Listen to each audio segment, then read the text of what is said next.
the first time in 5 years, it's Monday Night Football time in the great jazz capital of the world, the colorful city of New Orleans, Louisiana. And somehow in this graceful old southern town, they managed to combine the old and the new, give you a sense of the contemporary, and even sometimes the strange. But for tonight, a high tension in the town, because right in here, in the Louisiana Superdome, the Saints, only a half game behind the Rams in the NFC West, need a victory to gain a tie, and for the first time maybe make the playoffs in the NFL. They play the Raiders tonight. Who are the Saints? Let's look at the man who leads them. Number 42 is Chuck Munson, a man of enormous ability out of California, the man who can run, who can catch, who can block, who can throw the option pass. And they are also led by the quarterback, Archie Manning, who now has one of the most gifted receivers in football to throw to, Wes Chandler. Others leading the pack, Tony Galbraith, Ike Harris, and Henry Childs. So tonight, Monday Night Football, New Orleans against Oakland. 20 seconds to air. Stand by, all cameras. 1 and 2 ready. Stand by, open your mics on the field. Standing. Ready. Stand by. Slow-mo. Slow-mo's ready. 3, 2, 1. Take tape.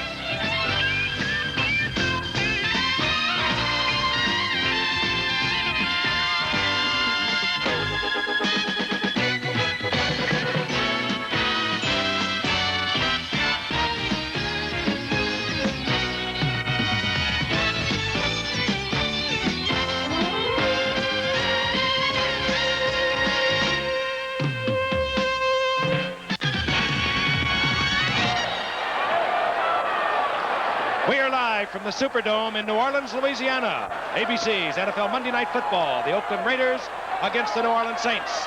This ABC Sports exclusive is brought to you by Datsun, who invites you to test drive the all-new 200 SX Sport Coupe. It'll drive you like you've never been driven at your Datsun dealer now. And by the Miller Brewing Company, brewers of Miller High Life. If you've got the time, we've got the beer. We are panning the Superdome to show you the excitement that prevails here tonight. A sellout crowd, 71,000 plus. The New Orleans Saints, with their best season ever of a year ago, 7-9. Well, they have matched that win record already here in 1979. They could go to the playoffs. The New Orleans Saints off on their best year in their 12-year history. Again, a capacity crowd and one of the legends, a living legend here in New Orleans for the national anthem, Al Hirt.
Almost synonymous with Bourbon Street here in New Orleans. The game coming up for the New Orleans Saints. Much excitement. They need a win tonight to tie the Rams in the Western Division of the NFC. They have high hopes that they can, for the first time ever, Howard, go to the playoffs. Well, Frank, Kenny Stabler, the bearded leader of the Oakland Raiders, hit this great southern city and said, we recognize the Saints' weapons. The key to this game for us is ball control, meaning by that, keeping possession of the ball more time in the game than the opposition. And by that, he means further much more time. Whether or not they can do it will depend to a great degree on their own defense. Standaroo? Well, I think so, Howard. I think when you look at what he has to work with, they've inserted Arthur Whittington into the lineup tonight to get a little speed to go along with Mark Van Egan. The Saints have the worst record in the league in defending against the run, 4.8 yards. So we can see the two tight end system more than likely with Casper and Chester. And he looked like he could run some tonight. What can I tell you? Dick Nolan looking on. The New Orleans Saints have won the toss. They'll receive. They pulled all the stops out. They have dropped a great athlete into the end zone to receive the kick of Oakland's Jim Breach. Wes Chandler, number 89. There he is. Wide receiver. He's not been running kickoffs back this year. Everything is out tonight. This is Chandler from the 13-yard line. And Oakland hustles down. Chandler is down at the 23-yard line. And let's meet the offensive unit. Some call him Huckleberry Finn. Archie Manning, named by many of the polls as the player of the year a year ago in the NFC. Chuck Muncie, Tony Graubuth, you've heard of them. An offensive line that's had to be adjusted over the year. Conrad Dober, 66, you've heard of him. He likes the attention, but he's a fine guard. The wide receivers are Ike Harris, Wes Chandler, you saw on the kickoff. He can do it all. He can go deep. He works well underneath, does Wes Chandler. And this man, Archie Manning, can get the football to him. Quick note on the tight end, Henry Childs, one of the finest tight end receivers in the league today. On first down, handoff inside, and it's Chuck Muncie. He finds an opening, and Muncie is out over the 35. First down. Mike Davis had to make the save defensively for the Oakland Raiders, and let's meet them. They've had to adjust dramatically because of injuries over the year. Dave Browning, best that trio. Ted Hendricks, you know about him. He's always around the football. And defensively, in the secondary, Jack Tatum roams at the free safety, number 32. The cornerbacks, Lester Hayes, 37, and Henry Williams, a rookie from San Diego State, number 45, at the right cornerback position. The ball out over the 35, just inside the 37, first and 10. Muncie and Galbraith, what a running pair they are. Muncie, 42, and he has the football, following Galbraith. He does a lot of things like that as he moves out over the 40 to the 43. It's a gain of 6. It'll be second and 4. Oakland has not been an effective team on artificial turf. According to Al Davis, their big problem will not be ball control, as Stabler says, but will be tackling, because on this turf, Muncie and Galbraith are very, very difficult to bring down. They have a habit of slipping away for extra yardage, Don. Good point. Oakland, the second leading offense in the National Football Conference. They're fourth in the conference. Rushing, third passing. Second down, 4. Manning, hands off. Tony Galbraith, he's met there very quickly. Defensively by Rod Martin, the right linebacker for the Oakland Raiders. And again, Oakland will shuffle people in and out considerably. They open with the 3-4 on first and 10. They'll bring in Reggie Kinlaw, a rookie from Oklahoma, when they want to go to a 4-3. They'll bring in number 90, Willie Jones, when they want the pass rush, the rookie from Florida State. No gain, third down, long 3. The ball just over the 43-yard line. Ike Harris split to the right.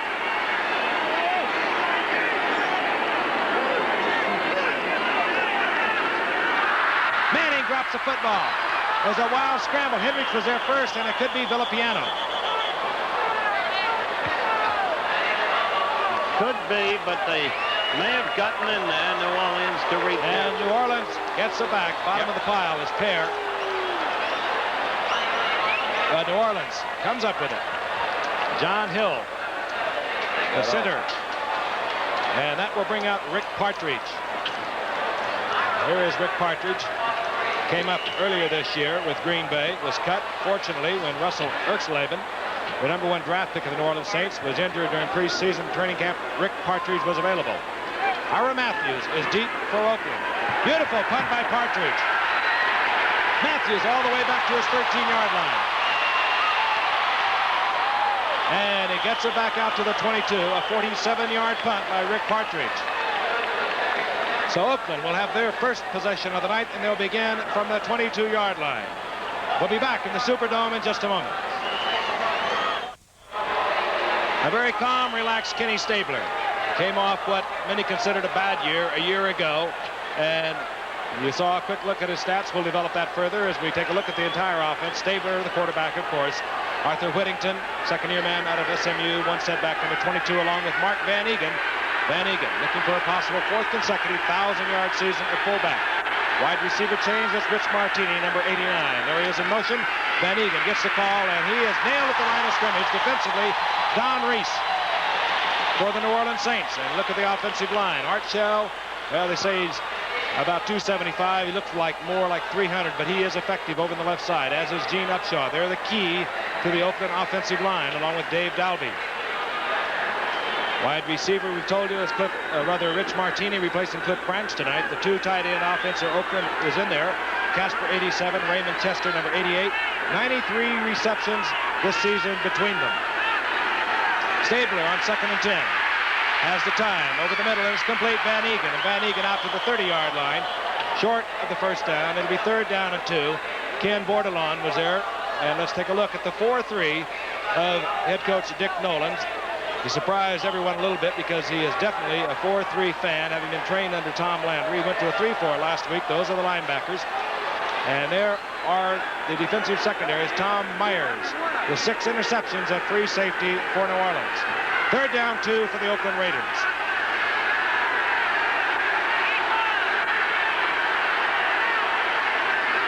Hand off, Van Egan. He has the first down. Out over the 32-yard line, close to the 33. It may be close enough for a measurement. We don't think so. Derlin Moore defensively there for New Orleans. Mark Van Egan. He doesn't get you the long gainer, but he doesn't fumble the football, and he always shows up to play.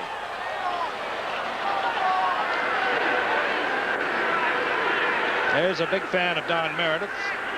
According to the local papers, he really admires Don singing. I can't understand why he'd say that. Can you? He said I was out of tune. Well, we're in control now. On 1st and 10, Arthur Whittington. And Whittington over the 35, out to the 37-yard line, a gain of about 5. Give him 4, it'll be 2nd down 6. Eloise Grooms on the stop defensively for the New Orleans Saints. The stat I mentioned at the top of the show, Frank, about the Saints being the weakest team against the run. Dick Nolan thinks that's a misleading stat because he said almost every game somebody has broken 1 for him on a long gainer. He said this consistently. His team is doing really well. He likes the way they're adjusting to the flex defense. They've only played it a little over a year. 2 great tight ends in the offense of the Oakland Raiders on 2nd down and 6. Stabler finds Whittington all alone. No one picked him up. He has the first down out of the 45 to the 47-yard line. I really don't understand that absence of defense then. Nobody reading the play. But yeah, somebody missed it, I'm sure. However, the thing that always impresses me, you see Kenny coming back. That little quick look that he had first, he said, wait a minute, somebody missed over here with Whittington. He knows that somebody's going to be out there. 2 ways to pick it up, just to see Whittington open by himself, or to look downfield and see a linebacker there where he's not supposed to be. That's a great pro. He looked down the field. He knew Whittington had to be open. He was not the intended receiver. 1st and 10. The ball at Oakland's 47-yard line. Van Egan over midfield. Down inside the 49-yard line for a gain of 4. It'll be 2nd down and 6. Oakland offensively ripping New Orleans line. Going back to our beginning storyline, to use the Bible, the book of Genesis, in the beginning. Yes. Stabler is doing exactly what he said he wanted to do and must do, at least in the first 5 minutes of this ball game. Ball control. Nearly midway through the first quarter. No score if you joined us late. Oakland with the football. Complete Casper, first down inside the 40 and down close to the 38-yard line.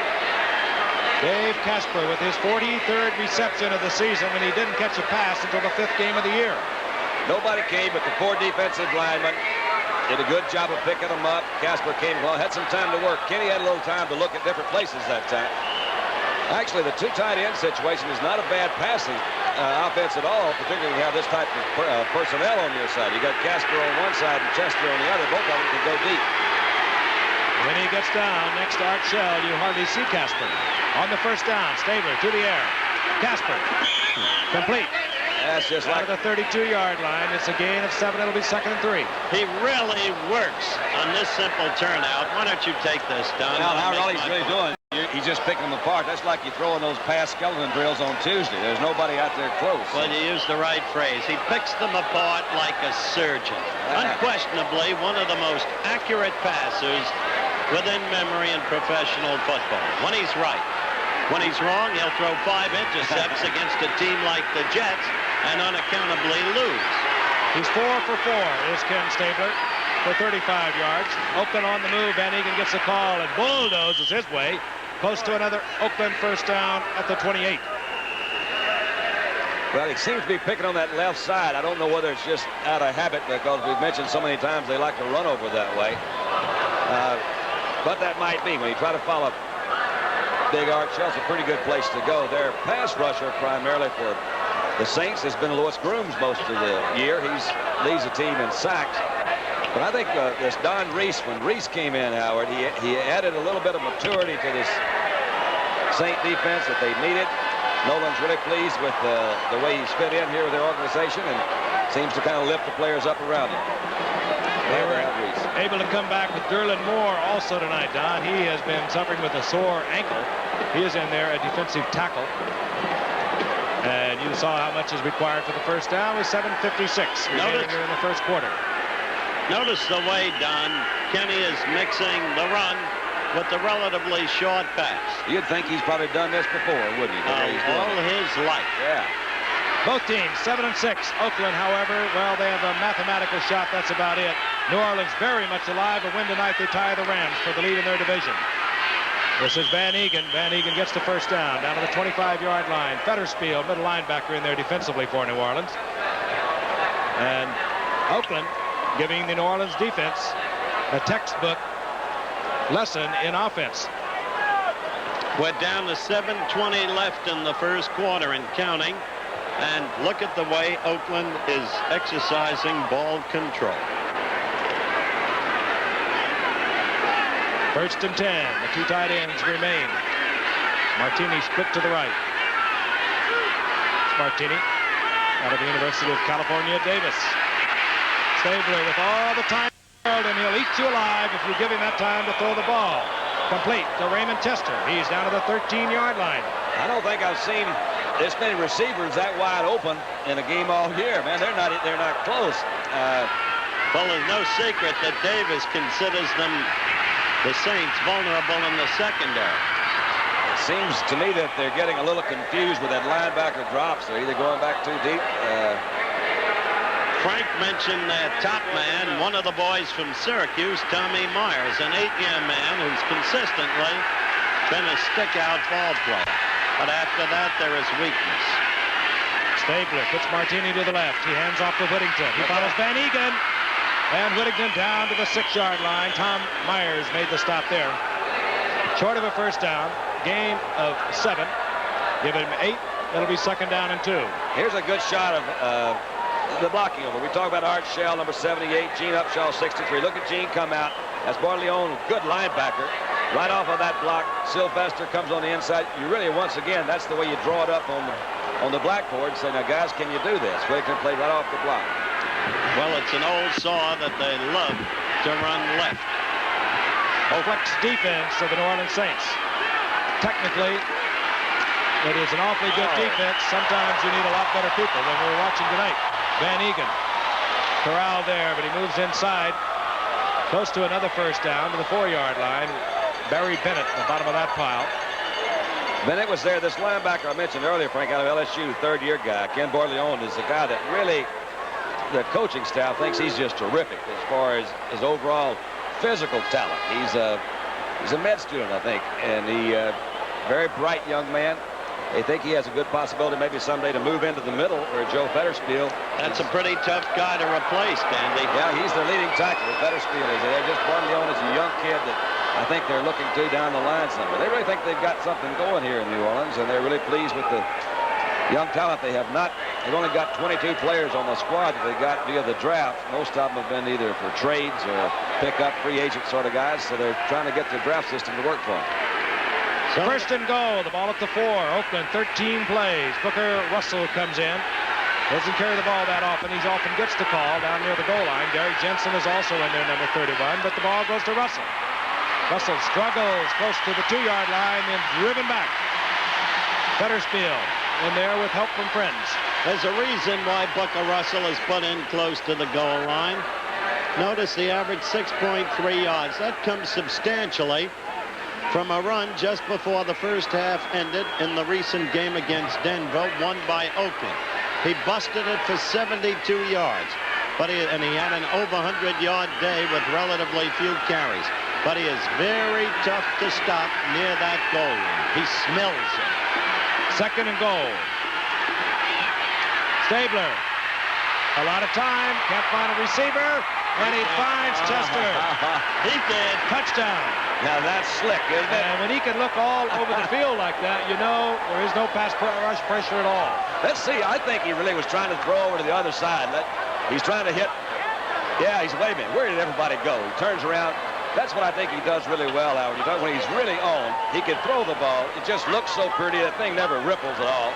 Chester's coming out, trying to open up the secondary. I would say more than likely he was not the intended receiver.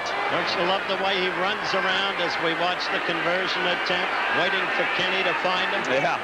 Jim Breach for the conversion as Oakland puts the score on the board first, and flags are down. There's contact made. Oakland used 7 minutes and 55 seconds in that drive. And they did most everything. They did the little runs off the left. They had a quick little trap up the right. Well, backs. When Kenny said ball control, and there you look at the Oakland leader, when he said ball control, he meant exactly that. Yes, he'd throw the pass, but he'd throw the short stuff. And yes, he'd use the run. And he's got a lot of folks here tonight that Archie Manning called from L.A. He said, that's not Los Angeles, that's Lower Alabama. And they've all come over. I felt so sorry for this guy we're getting. You got to take a look at right now. And Kansas City. The field goal that he missed, that was, oh, boy, you hate to see anybody have that. Would have tied the game up. They could have gone to overtime. He missed from this distance. But he does not miss on this conversion attempt, and the Oakland Raiders are on top 7-0. 4 minutes and 33 seconds remaining from a jam-packed Superdome in New Orleans. We'll be back. A report on the World Gymnastics Championships, the team competition, wide world of sports. Set to kick off now. Jim Breach is in there. We have become accustomed to Ray Guy, but we see Jim Breach. Deep is Wes Chandler, and he respects Breach's distance. He's in the end zone. Breach hangs it up. And this will be Wayne Wilson, the rookie from Shepherd College. And Wilson out to the 20-yard line, where the New Orleans offense, which had a lot of time to think it over, comes back onto the field. With only 4:25 left in the first quarter. And now the other side of the coin in the storyline. Al Davis says, let Kenny keep the ball as long as he can. But it's not going to help us unless we score and stop them from scoring. And they can score with their weapons in 2 minutes. They're tough. The stats from a week ago. They finally broke the Atlanta jinx. That's what they had called it. On 1st and 10, the quick toss, Chuck Muncie. Muncie showing the agility as a flag goes down. The agility of a man who weighs about 235 down the sidelines. They mark it out close to the 30-yard line, but again, a flag is down. I believe it's going to go against New Orleans. Our referee tonight, we'll be hearing from, hopefully seldom, is Bob Frederick. Clipping indicated against the New Orleans Saints. Well, they've had, really, I would say the drive would stop by the fumble, although that. All right, we've got to look at that clip. That's Monty Johnson out there. And zap, big number J.T. Taylor, who's been hampered a little bit with injuries this year, was the guy guilty of the clip. New Orleans is extremely powerful offensive team. A couple of stats that I think are extremely important is that their average, they lead the league in the yards per. Number 71, the offense, first down. They're the big two tight ends from the Oakland group, Casper and Chester. Oh, that's a good pair. Like to draw to those most every time. Really is. 1st and 20. Wes Chandler split to the left by Archie Manning, who calls his own plays. Mike Harris, top of your screen. Manning, he has a lot of time. Dumps it out to Tony Galbraith. And Galbraith gets half of it back to the original line of scrimmage out over the 20. Galbraith, a very fine receiver for the Saints, just an all-around gifted athlete. That is the point. You will see Manning turning to that more and more, especially if New Orleans gets into graver difficulty. Galbraith is a truly exceptional receiver. Great hands and has a way of chewing up yardage once he gets the football. Dick Nolan, the coach. Nolan took over when Hank Stram was fired a year ago, took the Saints to their best record ever, 7-9. He's matched that in wins already this season. Trying to get to the playoffs for the first time in the history of the franchise. Reading the blitz. Manning hangs it up for Wes Chandler. A flag is down. Defensively, it was Lester Hayes. Well, they'll probably call that as a face-guarding sort of pass interference. I guess so. But they may be on the offense. Let's see what he says. Now, defensive pass interference. Defensive pass interference, number 37, first down. I'll tell you, let's look at it again. Lester Hayes has been playing superb football. He knows he's got to stay close. He knows the blitz was on. You saw the foul. The first down is out to the 43-yard line.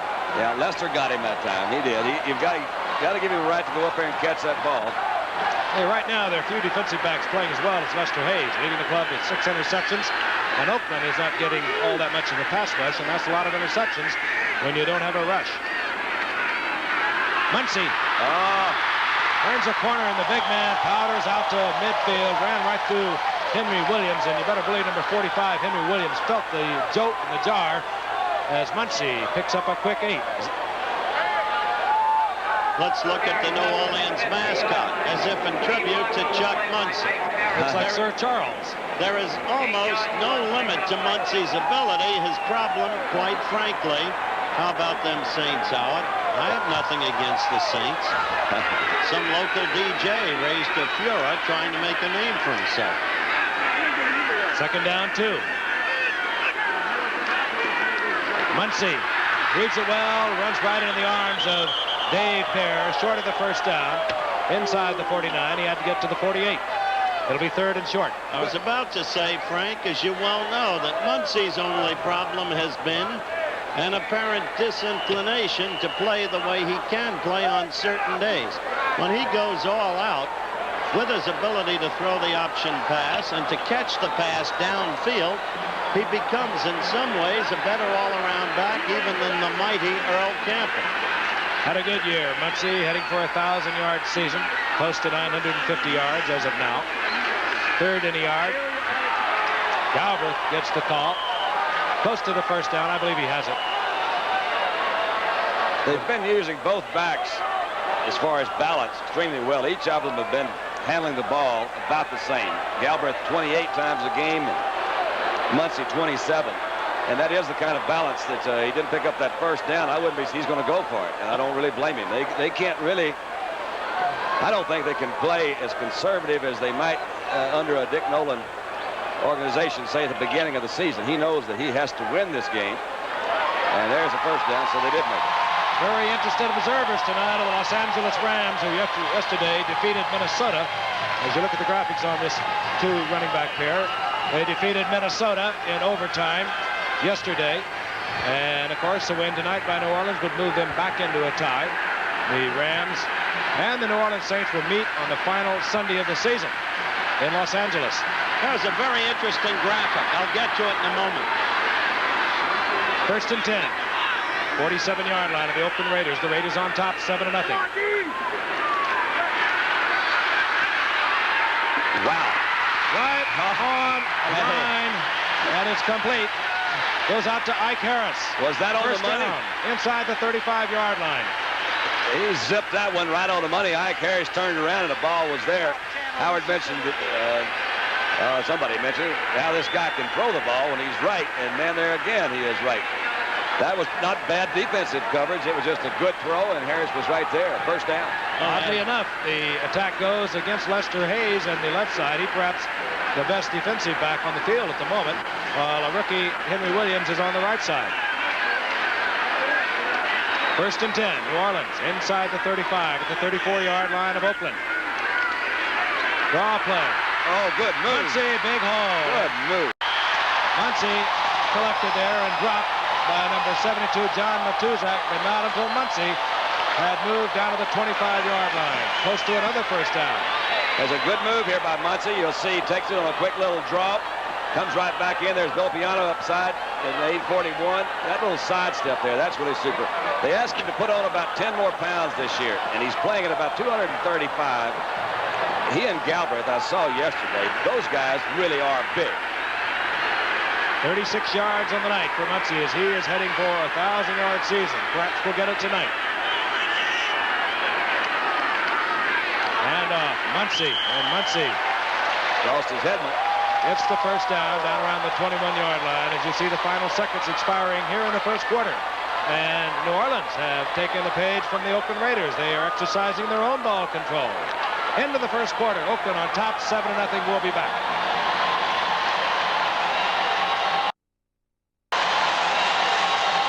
Number 1 draft pick in 76, Chuck Muncy, has just collected 3,000 yards on his career. He came up in 76. He needs 40 tonight for a 1,000-yard season.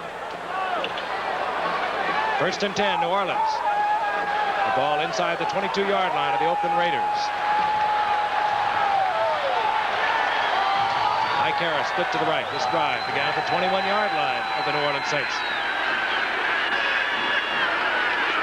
Muncy with Galbraith out front. Good move there. Oh, man. Boy, Muncy ran right through Willie Jones, gave him a little move. I bet Jones cannot believe that a man that big has those kind of moves and that kind of speed. Watch number 90 play with the air. You're going to see, or maybe not see, a good block by Galbraith out there just to get him off balance. There he goes through. That's a little dip out you were talking about, Frank, and that's that acceleration. And he's playing at 235 pounds. The baby bull backfield is right there. Well, that's what Scram was after when he coached there, and he drafted Muncy and Galbraith. But there's a predecessor to that when Allie Sherman was coaching the Giants. He wanted this kind of talent. He had Thurlow, Mercine, and Fredrickson. Only Tucker had it while healthy. First and goal. Muncy gets the call again, keeps his feet, gets to the 5-yard line. It'll be second and goal up into there by Mike Davis. And Muncy putting on quite a show here tonight for a sold-out crowd at the Superdome, over 71,000. Frank, that was a crucial down, I think, just based on the fact that they don't have the opportunity to make a first down before they score. They're on the 9-yard line, and that's, as we've said many times, a very tough. Those are the toughest yardage. But to pick up 5 or at least a good 4 on that one, they got a chance to move it in. I don't think they'll go for a field goal. Second and goal. Muncy and Galbraith. Muncy again gets the call.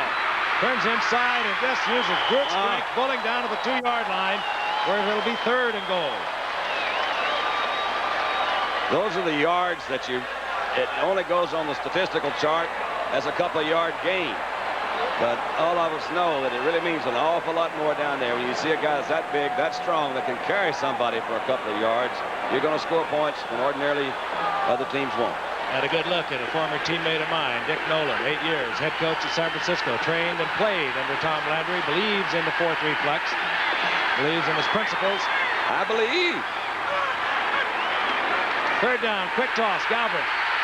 He bowls in, touchdown New Orleans. I tell you, he deserves credit for that one. He really forced his own way. He did. He had J.T. Taylor out there in front of him. As you see a shot of the crowd, they're going wild. Tony Galbraith himself is a 230-pounder, and you saw it in action right then. The pom-poms much in evidence. Look at it again. Look at J.T. Taylor trying to get out there. Galbraith says, I can't wait on you, fella. I got to go. That's exactly what happened. He passed his would-be blocker and forced his way in. Garo Yepremian. Again, he has been a lifesaver. Released by Miami, and they kept Uwe von Schaumann. Russell Ertzleben went down, and Garo Yepremian came in, and he ties it up at 7. 13:30 remaining in the first half. Good, solid, hard-played football. This crowd is roaring because they have just been informed the official score has given Chuck Muncy, it's changed it from 59 yards on the night to 60 yards. That gives him an even 1,000 for the season.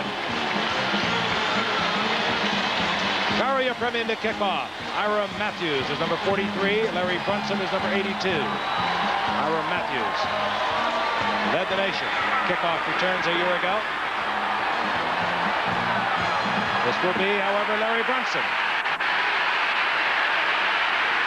And Larry Brunson, who plied his trade for so many years with Kansas City, out over the 30 to the 32-yard line.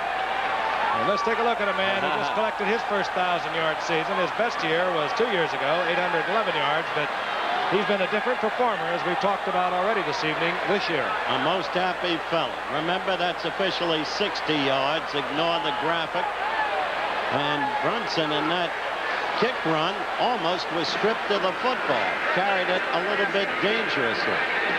Yeah, Brunson and Matthews both are very good. They lead the league in kickoff returns. And you've got to look for the guys that bring him back for that responsibility. So New Orleans used a little over 6 minutes on the clock in their touchdown. Stabler, Whittington. And Whittington over the 35 to the 37. Give him 6. It'll be 2nd and 4, upended by Pat Hughes, a former Giant, a very heady linebacker for the New Orleans Saints. Stabler now 7 for 7. A little deceiving. And that's why percentage of completions can be such a deceiving statistic as you look at Archie Manning, the opposition quarterback, because Kenny's throwing the short, cheap stuff, and this defense of New Orleans is prone to give it. 2nd down, 4. Handoff. Whittington, big hole. Whittington, 1st down and more, out over the 45. Stopped there by Eloise Grooms defensively. Dave Dalby did a good job on Fetterspiel that time. Came out from his offensive center position. Fetterspiel, the middle linebacker. See a shot at him. They get the defensive signals from the sideline. We get a chance, our creative director, Mr. Forty, will perhaps give us a shot of Art Whittington's leg where he has it totally smeared with what we call stick-em. Stick 'em, stick 'em. You see the quarterback and center often call for a change of ball. Well, we'll give you a shot of that in a little bit, show you why. It really gums up a football. Here's Whittington with a good move. And Whittington close to midfield. Gain of 4, 2nd down, 6. Clarence Chapman up there for the stop. See that stuff on his right ankle? That is just like pine tar. Gets on the football. Receivers, ball carriers like to wear it. And the quarterbacks hate it. And so does the center. He's a good one, Frank, out of SMU, and he set a Oakland Raider rushing record for a rookie. Came in last year, 600 and some odd yards, 61 yards. A good shot. It's more stick 'em. 2nd down, long 6. The ball inside the 49-yard line. Stabler. Both quarterbacks with all the time in the world tonight. Whittington. Incomplete. Hit there by Chapman. That's it. The Chapman report. Chapman, along with the other cornerback of the New Orleans Saints, were missing for the first 3 games of the season. There's been a different defense with them back. Really has. Tom Myers was the only guy that was in there on a full-time basis. That's just a good hit. Whittington had the ball. Had he not been hit, it would have been Should have held it. Now they have a difficult 3rd down situation. 3rd and 6. Crowd chanting. Defense. Stabler to Casper. Incomplete, intercepted. Uh-oh, he's gone. Eric Felton, he could take it a long way. Felton, taken by Dave Casper, but not until the ball that was deflected and returned by Felton was moved to the 19-yard line. And somebody really put a shot on Casper downfield. You saw it, and he was the man who made the save down at the 19. Once again, Frank Kenny's got plenty of time to throw. You see Casper coming over the other side. He just couldn't. Whoa, he sure did get hit. Ray Brown hit him. Ray Brown. Now watch, Casper will get on his feet down and run Felton down. Eric Felton out of Texas Tech. Ray Brown out of West Texas Tech, West Texas State. Came out. Oh, Eric is just so happy to be here. He says, golly. Well, the crowd now becomes a big part of this story because they're acting as if this is indeed the Super Bowl game. They are really fired up. The New Orleans Saints, of course, with a win tonight, will tie the Rams. They play San Diego here next week. Then the final game of the season, they will meet the Rams, whom they lost to earlier in the season. Chandler split to the right. Tony Galbraith. And Galbraith, like Muncie, breaking tackles. He could have been stopped at the line of scrimmage. He was not. He gains 3. It'll be 2nd and 7. Eric Felton, Texas Tech boy. Rookie. 53-yard return for Felton. They have a basketball goal out at the Saints practice field. And Eric yesterday, well, he's listed as 6 foot, but he's pushing it if he's 6 foot tall. But he was so easily just up there and dunked that ball. Great acceleration and spring in his legs. 2nd down. Archie Manning calling his own plays, looking over the defense, is constantly adjusting. He hangs it up for Chandler. Oh, he had to come down with both feet. He did not. He had to come down with both feet inbounds. He did not. Incomplete. I'm sure he's right. It just looks from this angle that he did bounce down in there. We'll see it. Design play. Now, what is the... Hey, wait a minute, fella. Well, if you look at it again, I think you'll see one leg in, and then he lands on the back. All he's got to have is those... He catches the ball in. He's got to have both feet come in. There's 1, 2. There's 1, 2. Now, that's in. Well, we'll hear more of a hue and cry for officiating through videotape, which would be absolutely chaotic as far as I'm concerned. Well, you're right, but the guy that called it, Frank, was on the outside of him out of bounds, and he couldn't see where his feet were. Back to the action, 3rd down and 8.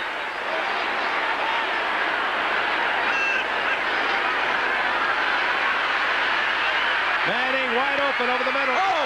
We told you Galbraith was a receiver. Tony Galbraith.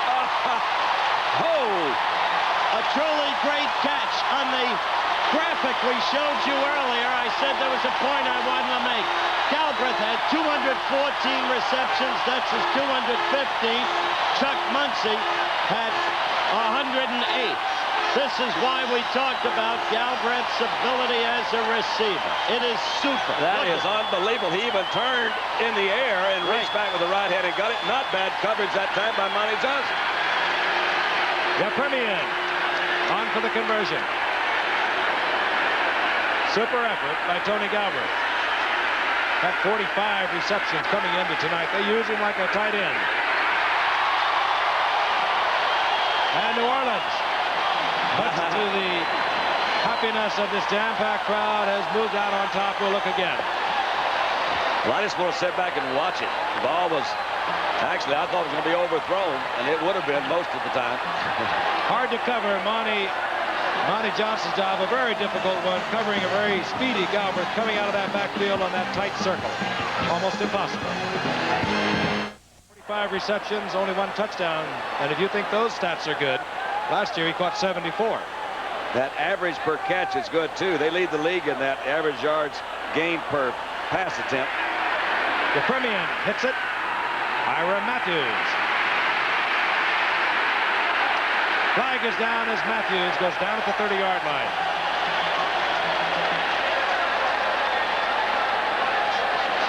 Ira Matthews.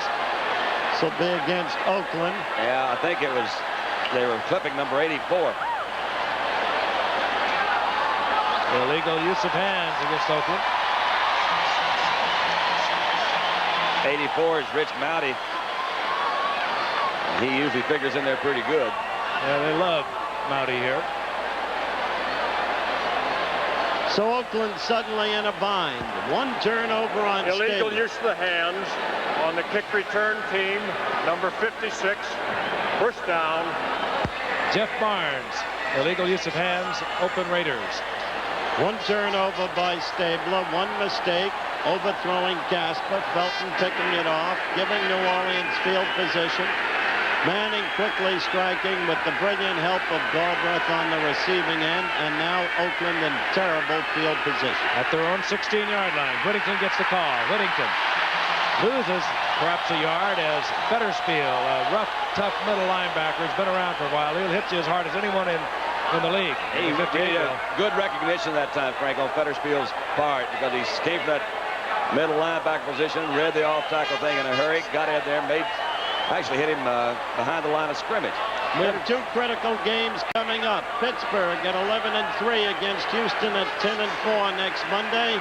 And then Denver at 10-4 now against San Diego at 10-4 now. The winner of that game will win.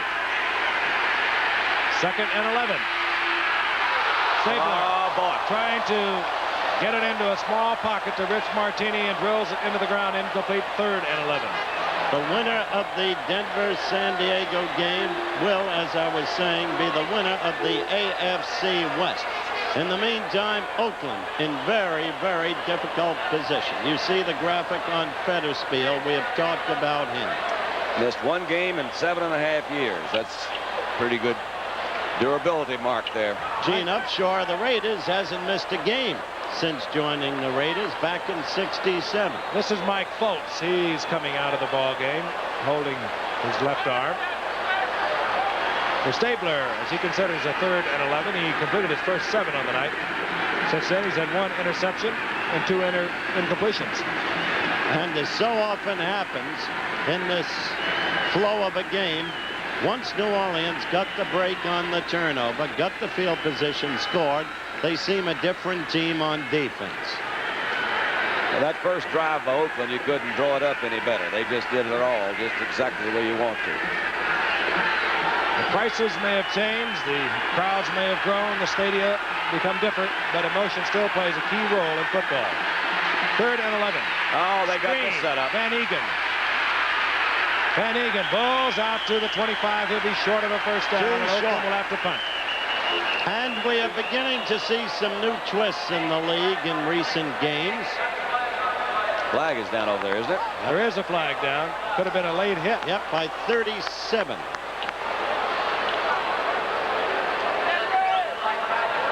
Myers, if it's 37. That's right. He's the one they say plays that safety like a linebacker. He's not that big, but he'll really hit him. So will Ray Brown. He's an exceptional player. The best. No question unsportsmanlike conduct. Number 37 of the defense on a late hit. First down.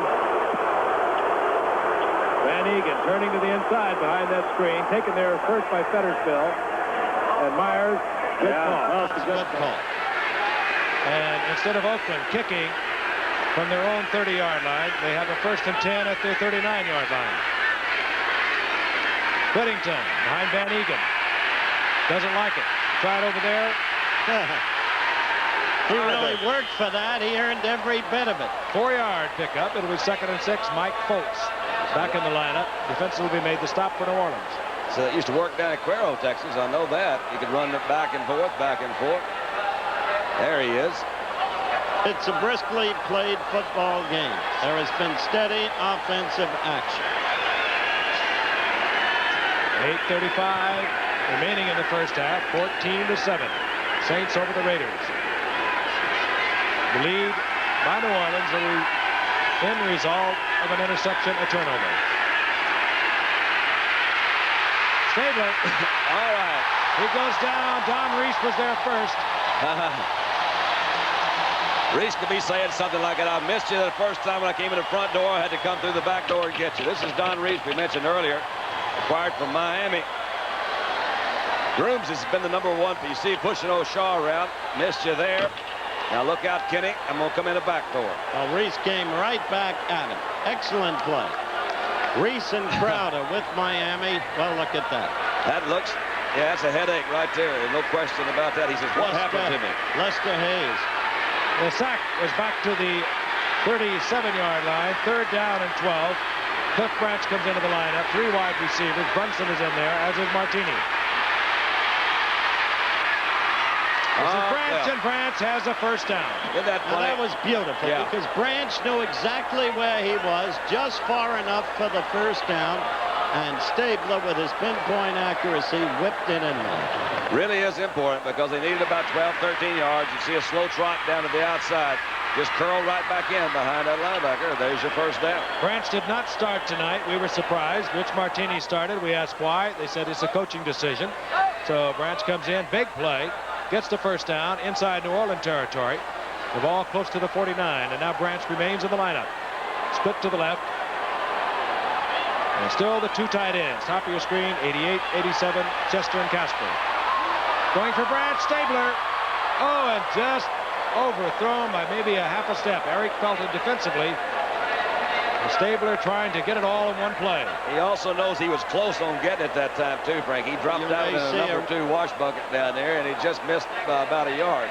You may possibly see a repeat. Would not be surprised on that. But Stabler with the 30 interceptions of a year ago during the offseason.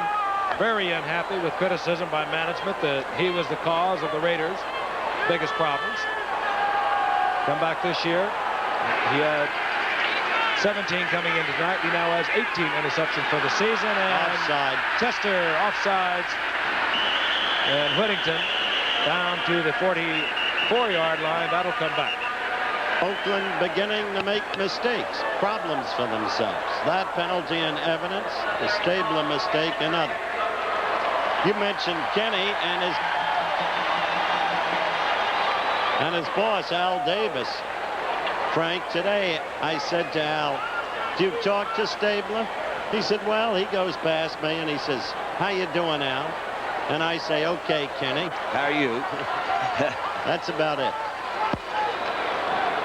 88, offense, offside, second down.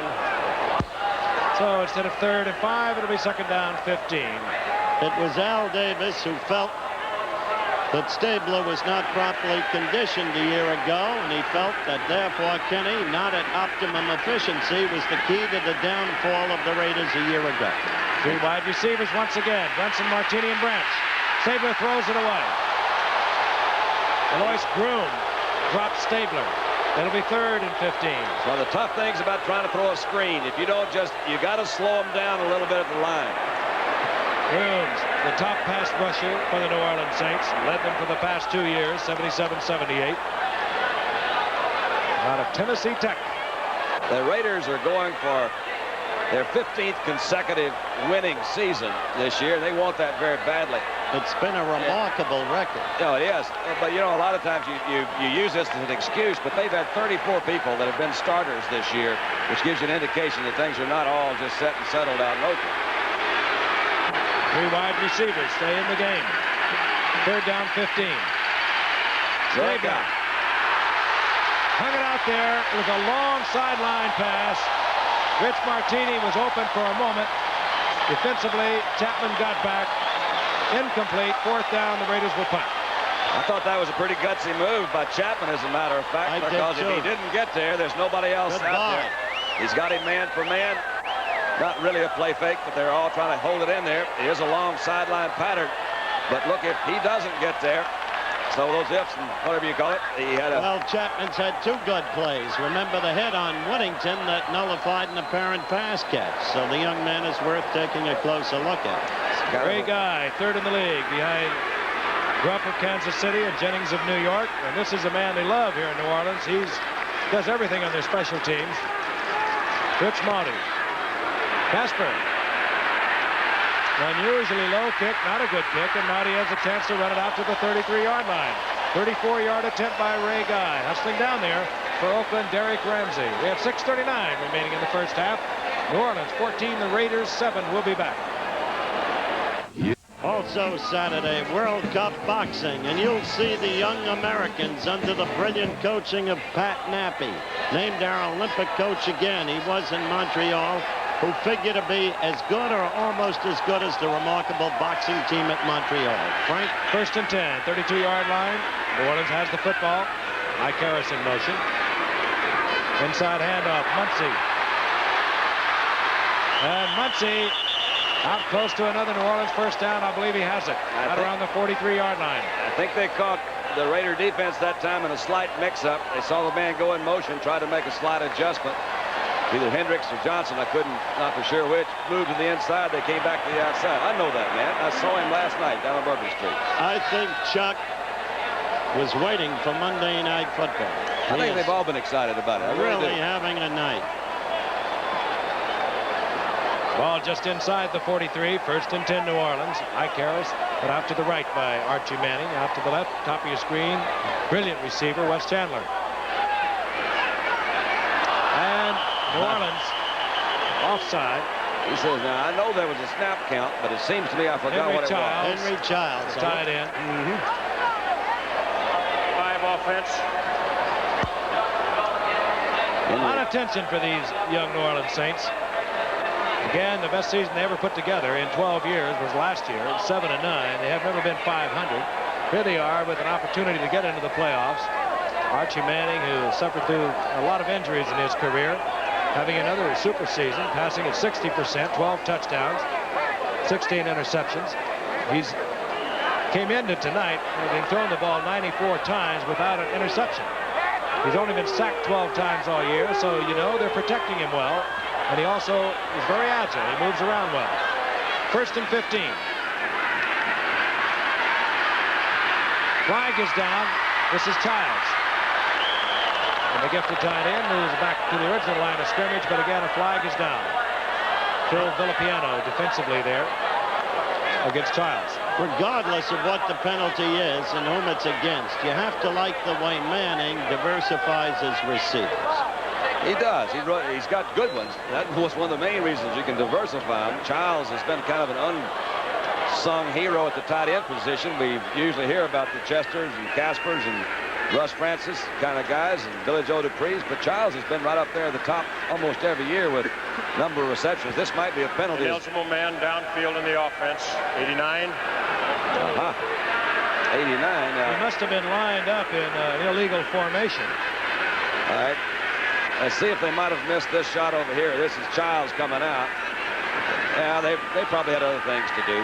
Well, I don't believe that was a face mask. I don't think it was a face mask. No, it was just Villapiano saying, don't forget I'm here. It was under the mask. And the formation, since Wes Chandler is a wide receiver, the formation must have been wrong, or Chandler was either on the line of scrimmage or setback when he should not have been. Well, they're a little upset over on the New Orleans sideline, as you can see. Ineligible man downfield. Offensively, number 85. Still 1st down. Wait a minute. Well, then he was in the wrong formation. There must have been a man on the line of scrimmage outside of the tight end, Henry Childs. And Manning was telling his coaches that the official misread the formation. That's exactly what he was doing. To no avail. Ball all the way back to the 28-yard line. They must get to the 47-yard line of Oakland for a 1st down. 1st and about 25. Chandler split to the left. Out to the right is Ike Harris. Chandler in motion. Manning for Childs. Good defensive play by Monty Johnson. Incomplete. Frank, we talked about the fact that some of these New Orleans kids are on Monday Night Football for the first time. And Don asked Manning directly, you've played on Monday Night Football, others haven't. Will it hurt or help? Well, I hope it affects us in that we play real well. I know our people are real excited. Of course, this city is real excited. And, of course, the paramount thing is we're still in a playoff picture. But you people coming in for this game just kind of puts cream on it. It's a big day for the New Orleans Saints, so we hope to perform real well. Archie Manning talking about Monday Night Football. 2nd down, 25 is his concern at the moment. Manning finds Muncy out over the 40 to the 41-yard line. Still far short of the 1st down. It'll still be 3rd and long. Monty Johnson there defensively. 3rd and about 12. When you've got two guys like Muncy and Galbraith, there is just no estimating the number of things you can do offensively. Remember I said earlier, while Earl Campbell is indisputably the greatest single runner in football, almost indisputably, some in Chicago might argue for Peyton, he can't go downfield for a pass with anything like the speed of a Muncy. 6:13 remaining in the half. New Orleans on top of Oakland, 14-7. 3rd and 12. Manning fires quickly. And Muncy tries to one-hand it. Incomplete. He was in the arms of Jack Tatum, and New Orleans must punt as Manning felt the pressure from Oakland. The late blitz that time by Rod Martin, the linebacker. He stayed in his position just for a moment, let him set there blocking, and he had speed enough to get back there before Manning could really get it off comfortably. Rick Partridge will punt, and dropping deep is the rookie from Wisconsin, who last year led the nation at the University of Wisconsin, averaging over 16 yards per punt return. He's not even close to it thus far this season, with a little over 5-yard average. Partridge hangs it high. Fair catch call for it. A flag is down as Partridge was pounded by Mike Davis. That will be a first down for New Orleans. Well, he looked like he may be hurt a little bit, or he may be putting on a little bit. Either way, they got him a first down. But Partridge has really, well, when you take it, you got Partridge and your Permian. As you mentioned at the top of the show, Frank, they had their #1 draft choice. Well, let's take a look at this and see if it was a great piece of acting. Oh, come on. Come on. Oh, me. That was one of your finest performances in the history of TV. There's an Emmy if I ever saw one. He says, oh, my gosh. Now, how can you do that to me? And then he had the audacity to get up and limp off. Well, it might have hurt when he fell. Let's see if he's not grinning a little bit. Oh, he took a pretty hard tumble. He certainly did it on his own. Yes, indeed. I'm just teasing, you know me. Just an old. He's nominated now for an Oscar. Yeah. First down, 46-yard line. The New Orleans Saints, they're on top by 7. 6 minutes remaining in the first half. Screen in the middle, and it's Galbraith with running room. Oh, me. Oh, me. Galbraith gets another first down at the 34-yard line. Lester Hayes made the save, and Galbraith, had he been able to break the tackle of Hayes, might have gone in. Let's watch him stay close to Robert Wood. Old Bob Wood, 65, his tackle out there. Really well set up, Frank, right in the middle.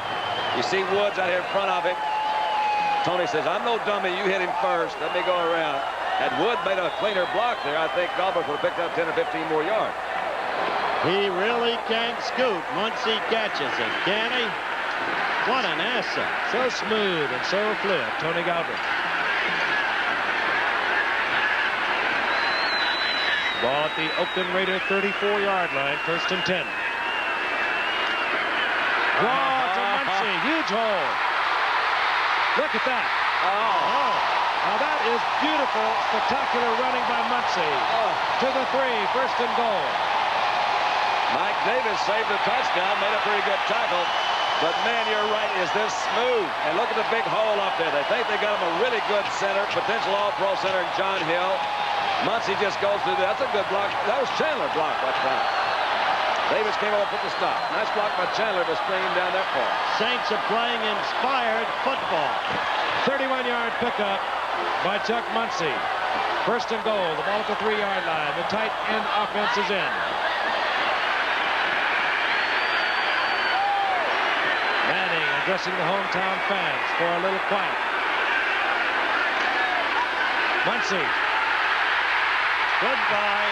They are going to mark it short of a touchdown. He did. The ball did hit short. Oh, man. What an acrobatic move. Phil Villapiano upended Muncy as he tried to hurdle it in the end zone.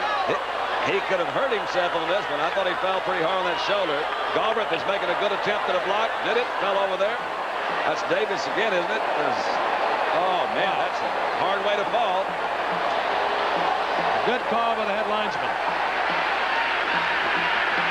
2nd and goal.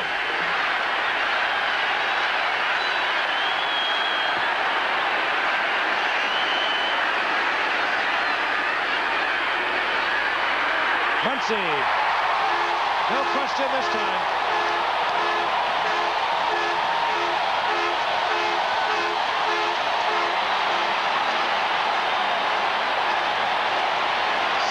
Straight away, let's just try to hold them down. Villapiano trying to get there. They all get there a little bit late. That might have just a nice move. Just too much of Chuck Muncy. 6'3", 235-pounder. Garo Yepremian on for the conversion.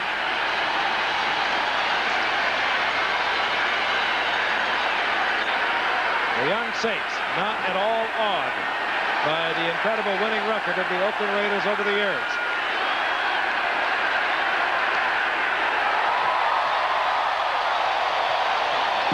And you think the hometown fans don't love it? We'll be back at the Superdome in a moment.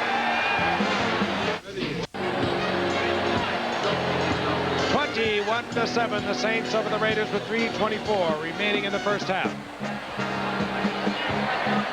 Garo Yepremian, who had a little fun. We were kidding earlier, but talking about our broadcasting team, he was talking about Don. He said he didn't like his tone, that he always sings that, whatever that song is, a little too early. Turn off the lights. He hits it. Ira Matthews for Oakland at the 7. Look out, Ira. Ira Matthews was going to reverse that. He knew better, and he was right. Out of bounds at the 22-yard line. Rich Maudie, who is so effective on the special team for the New Orleans Saints. And there's the man. Great record at the University of California. Over 3,000 yards rushing there before being drafted number 1. 38 touchdowns. The best ever by a University of California running back. Just 13 rushes for 105 yards. Tremendous performance. You have to be impressed with this whole New Orleans team. Undoubtedly their best effort of the year thus far, because they're going against the team that has had the best record of all teams since Monday Night Football began. On the first down, Stabler with the screen to Whittington. Got some trouble out there. Sylvester with a block in front. And Whittington is sprung to the 39-yard line. First down, Oakland. That was beautifully set up screen pass. A little crisscross the backfield to the other opposite side. They got him. The linebacker Barleone that we mentioned earlier had him isolated. He was the only guy out there. I think that was one Sylvester block. If I could, Don, that man out in front of it, 66, Steve Sylvester, he has been something special for Oakland this year. He's played left tackle. He's played right guard for an injured Mickey Marvin. He's played at center when Dave Dalby was hurt. Stabler on 1st and 10. Loses the football. A lot of Saints in the area. Is Alex Price. It just comes up with it for New Orleans. Slipped out of his hand. So this New Orleans team, totally inspired, has a chance to build up what could be an insurmountable lead. I think you're right. He tried to pull it back down. It came back, swinging the ball, and it just slipped out of his hand. We talked about runners doing that. Alex Price comes up with it for New Orleans. These are very important lines. They determine how sharp your color TV picture will be. They're called lines of resolution. And the more lines, the sharper the picture. Magnavox has 25% more lines than ever before possible. That's why Magnavox has a sharper color. Bourbon Street will be a little rowdy tonight. That's your It looks like it's heading in that direction. Oakland came out. They moved the football first possession for a touchdown using over 7 minutes. New Orleans answered with a touchdown drive of over 6 minutes. It's been all New Orleans ever since. They're on top 21-7. They have the ball at the 28-yard line of the Raiders at the moment, following a Stabler fumble. Manning crossing his backs. Going for Childs. Great catch. Touchdown. Henry Childs. A marvelous catch. Oh, is Manning throwing pinpoint passes, and does he have the receivers to get them? What a performance in the first half by that quarterback. Well, Howard, it's just amazing again. I call it a good throw, but once again, what a terrific catch. Man, that ball was right in there. Henry Childs, he's just got so much balance on offense. All the receivers, you see Childs coming off the line. They may better start stopping him at the line. Again, not bad defensive coverage, but he's got speed enough just to kind of run away from him, stretch out there and take it. And I'll tell you, once again, the defender, in this case Mike Davis, was not in bad position. That ball was thrown where it had to be thrown. Just the way it was. Can't you see Archie saying, "Oh, shucks, guys, it's nothing." We used to do that out in Drew, Mississippi every once in a while. Hello, Huck. They said he looked like Huckleberry Finn and he had brittle bones. They said, "Who's that funny-looking guy, redheaded guy down there in Drew?" His high school team never won more than they lost. They won 5 and lost 5. I can't believe it myself. Garo Yepremian conversion. Manning and the New Orleans, the age of 7 of the Raiders, will be back. Can you imagine trying to photograph an Olympic gold medal? 2 turnovers, a Stabler interception on a deflection, which led to a New Orleans touchdown. A Stabler fumble, which one play later resulted in a New Orleans touchdown. and the Saints are out in front 28-7. Gary Yerpermian to kick. Aaron Matthews is deep for Oakland along with Larry Brunson. And this will be Larry Brunson from the 4. Brunson taken out of bounds close to the 29-yard line. I want to remind you to be sure to join Barbara Walters and her guests Suzanne Summers, Sylvester Stallone, and Stevie Wonder on the Barbara Walters special this Wednesday at 10 p.m. Eastern and Pacific 9 p.m. Central. And earlier that evening, a Christmas special. John Denver and the Muppets for Christmas Together. Wednesday night at 8 Eastern and Pacific, 7 Central, both coming your way on ABC. Yeah, that might be the guy that turned the whole thing around, you know. Rick Partridge, one of your fine method actors, kept the New Orleans drive alive earlier with a beautiful fake of roughing the punter. 1st and 10, Stabler. Van Egan. Egan for the first down out over the 40-yard line, and we are going to get the 2-minute warning. Kenny Stabler, who can put a lot of points on the scoreboard. It was 2 turnovers that has put Oakland deep in this hole. He has 2 minutes to work with, 3 timeouts, and another half. We'll be back. Henry Childs, his 46th reception of the season, a touchdown. A touchdown from 28 yards out. And what he gives up in size, Childs, in terms of blocking, he certainly makes up for the fact that he can move deep downfield. He's leading all the top tight ends in the NFL, rather the NFC. Thus far in receptions, he can roam way downfield. You saw it a moment ago. Dick Nolan, White Plains High School, Maryland, the then New York Football Giants. 1st and 10, Oakland, 40-yard line. This is Russell. And Russell out to the 45-yard line. Taken there defensively by Derlin Moore. Apart from Partridge's Stanislavski-like performance on that kick penalty, the 2 keys to the game, the hurry-up offense on. Go back to the game, Frank. 2nd and 5. Complete to Branch. Fetterspell takes Branch, but not until he gets a first down at the 49-yard line. Kenny is going to try and run off another play. Seconds ticking away, 1 minute and 20 seconds remaining in the half. And he knows if he can put 6 on the scoreboard, they're going to be back in this game. He had to call the play out to Branch, his wide receiver.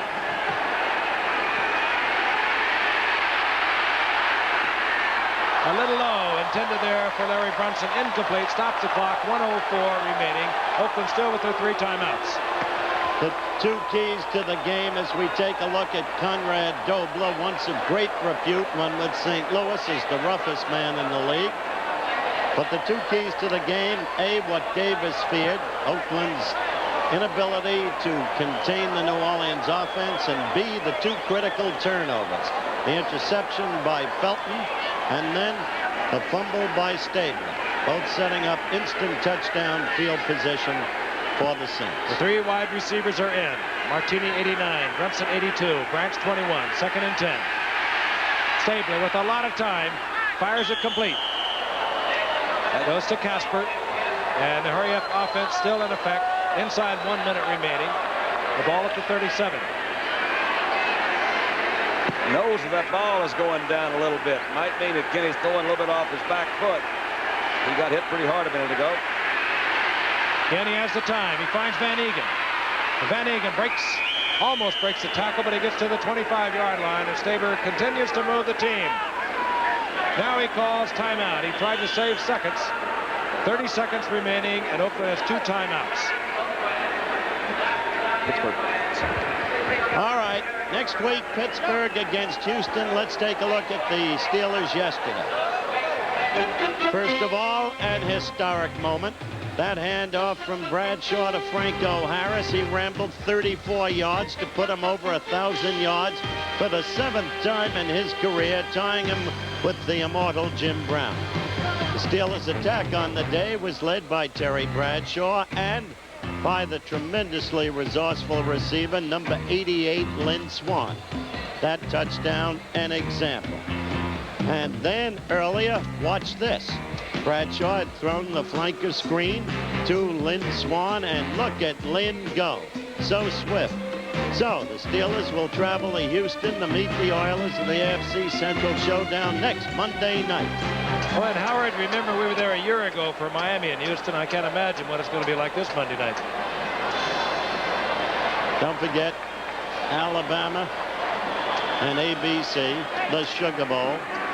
And with Arkansas, this town's going to be colored with red, isn't it? They're going to have red everywhere. I would never underrate that team of Lou Holtz's. Story here, 30 seconds remaining in the first half. Kenny Stabler has moved the Raiders downfield. They have the football. 1st and 10. The ball at the 25-yard line of the New Orleans Saints. They have 2 timeouts remaining. 30 seconds in which to attempt to get it into the end zone. Branch is in motion. Stabler. And it's complete to Whittington. He could not get out of bounds to stop the clock, however. And another timeout is expended. So Kenny Stabler is down to 1 timeout remaining and 20 seconds. We'll be back in the Superdome in just a moment. The preceding announcement was brought to you by the National Football League and one of the greatest linebackers ever to play this game, Dick Butkus. Back in the Super Bowl. Superdome, rather. The ball at the 19-yard line, 20 seconds. A lot of strategy being discussed on either side of the field. Martini and Branch, 2 wide receivers. Stabler drops the football again.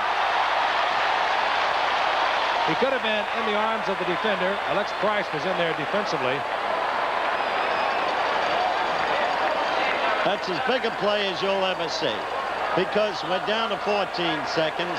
If Oakland could get a touchdown, you've got yourself a pretty good shot at coming back to be in the ball game. And more than that, they had to use their final timeout. And nobody, it must be said in fairness, uses the clock better than that man, Kenny Stabler. He really is a wizard at it, Don. He really is. I think if he has one drawback, it's maybe the fact that he's not quite as mobile as some of the other quarterbacks. You see, well, a guy like Bradshaw and Sight, for example, pick up really big games. In a situation when the linebackers fall so far off, I think that's the one handicap Kenny has, is he's just really not a threat to run. Glad you mentioned Sight. He's been so remarkable this year. Yeah, he really has. That was a good ball game they had up in Cleveland. Big Art Modell is taking this all very calmly and quietly. I don't think he never gets excited. No, he wouldn't get excited at all. Going to have a good game next week, boy. I guarantee you that when that Houston bunch welcomes the Pittsburgh Steelers down there, that's going to be a lot of fun. Boy, it was wild down there a year ago when Miami rolled in. What a show Campbell put on that night, as did Bob Greasy. 14 seconds in the half. 3rd down and 12. Stabler hangs it in the end zone. A flag goes down. Defensively, back there was Eric Felton, along with Ralph McGill. Now that's it. Against New Orleans. 9 seconds on the clock. It'll go to the 1-yard line, 1st and goal. Now what do? You throw? Well, defensive pass interference in the end zone. Number 20 on the defense. Be a 1st down on the 1-yard line. 1st and goal on the 1. Eric Felton, the man who got New Orleans started with an interception, guilty of the call. Now keep in mind, Oakland does not have a timeout. I don't think you can afford it to 9 seconds. You can't run. You can throw twice, but you can't run unless you make it. Well, that's true. Play action. Casper misses. Clock to stop with 4 seconds. Now your decision. You're down 28-7. Do you get a sure 3 points? Well, maybe a sure, because Oakland remembers reached against Kansas City. That's right. That's exactly. You go for it. You gotta go for it. I think this again is a place where if you have the rollout quarterback, you do have the added dimension down there in a situation like this with no timeouts, where he can roll to the outside. Kenny might be able to do that. I don't know that they can do that kind of play, but I haven't seen him do it in a long time. This will be an interesting call. It's your last play anyway. You can run. You can give it to Van Egan, perhaps. That's right. Whittington gets the call, gets the touchdown. All right. We've got a new ball game. That was well handled. That was fun. The last play anyway you could run.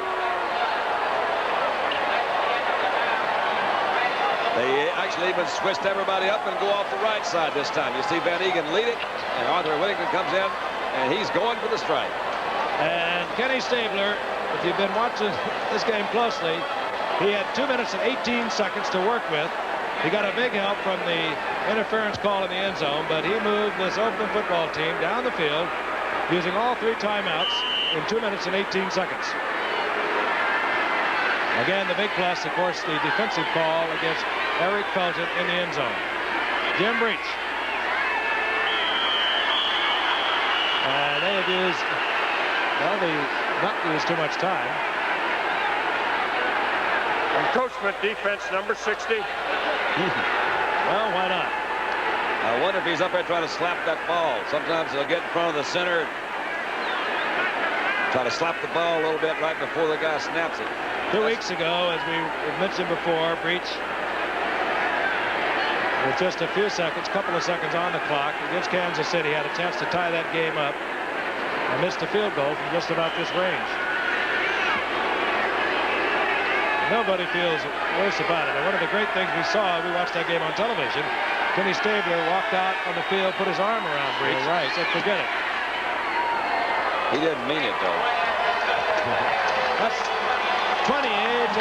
The Saints over the Raiders, but the Raiders battling back in the closing minutes of the first half. Stay with us. Halftime highlights coming your way.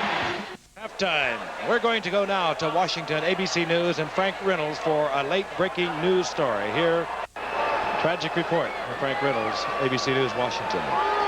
ABC's NFL Monday Night Football is being brought to you by Datsun, who invites you to test drive the all-new 200 SX Sport Coupe. It'll drive you like you have never been driven. That's your Datsun dealer now. We'll be ready for the second half kickoff after a word from our local stations. New Orleans 28, Oakland 14. We'll be back.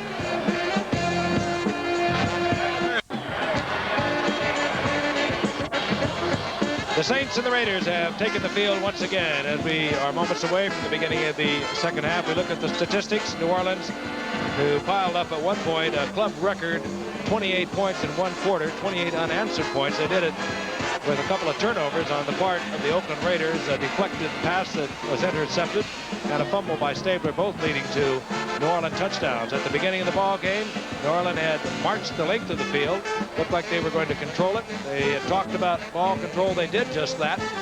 New Orleans settled down. They came right back and marched off a touchdown drive of their own that took over 6 minutes. And then it was all New Orleans until the final 2 minutes and 18 seconds when Kenny Stabler took his team from the 21-yard line, the length of the field. He had a lot of help from a defensive infraction by Eric Felton in the end zone. The story, 28-14, but it's far from over. The story, Chuck Muncie, among others.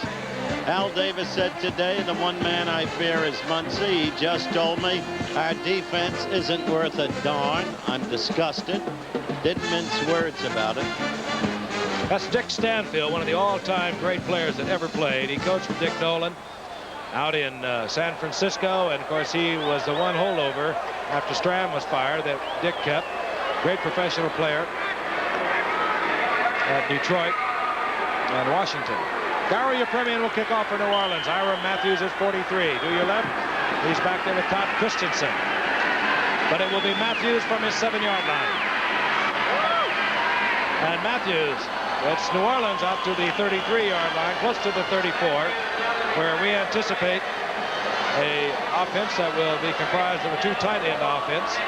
Again, you're looking at the import to this game for New Orleans. They need a win tonight to move back into a tie with the Los Angeles Rams, who won in overtime over Minnesota yesterday. New Orleans next week will play San Diego here. Their final game of the year will be in the Los Angeles Coliseum. And for Oakland, they have the same record, but they are all but mathematically out of any potential playoff possibility. Oakland with a 1st and 10, and Arthur Whittington gets the call first, out over the 35, close to the 37. Ken Bordelon made the stop there for New Orleans. In theory, Oakland could still make the playoffs. Realistically, even if they win tonight, it's not likely. But apparently Oakland's going to go right back to its original game plan, which is encouraging from the point of view of competitive game. Smart thing to do, I think, too, Howard, because they came in the first series of downs they had. Ben, they moved it right down. They did everything they wanted to. Branch was the starting flanker. 2nd down 6. Stabler to the air. A lot of time. Incomplete. Intended there for Casper. Oh, that's Hughes defensively along with Fettersfield. They were right in the middle of that pattern. I think that's a good example of how you can, you're limited what types of patterns you can run with that 2 tight end offense. They really are not in a position to do a great deal more than to do the crossing type patterns. You saw Chester come over. The pass was thrown late. And so therefore Chester had time to get over really in front and bring his defensive people over in front of Casper. But that's why you have to like Fettersfield. He has such tremendous range back there. He's going to be very hard to get out of there, even by Bordelon, whom they're so high on. 3rd down 6. Stabler again with the time, and it's almost picked off. Oh, that really was almost picked off. Tom Myers almost, and he might have turned that into 6 had he been able to hold on. He probably would have. He turned 1 into 6 this year. Look at it again, Don. Yeah, really, the Saints are tied, well, were coming into this game tied with the Redskins for most interceptions at 22. Kind of unusual that every defensive back and every linebacker has an interception this year. And this is the guy that has had 6 so far.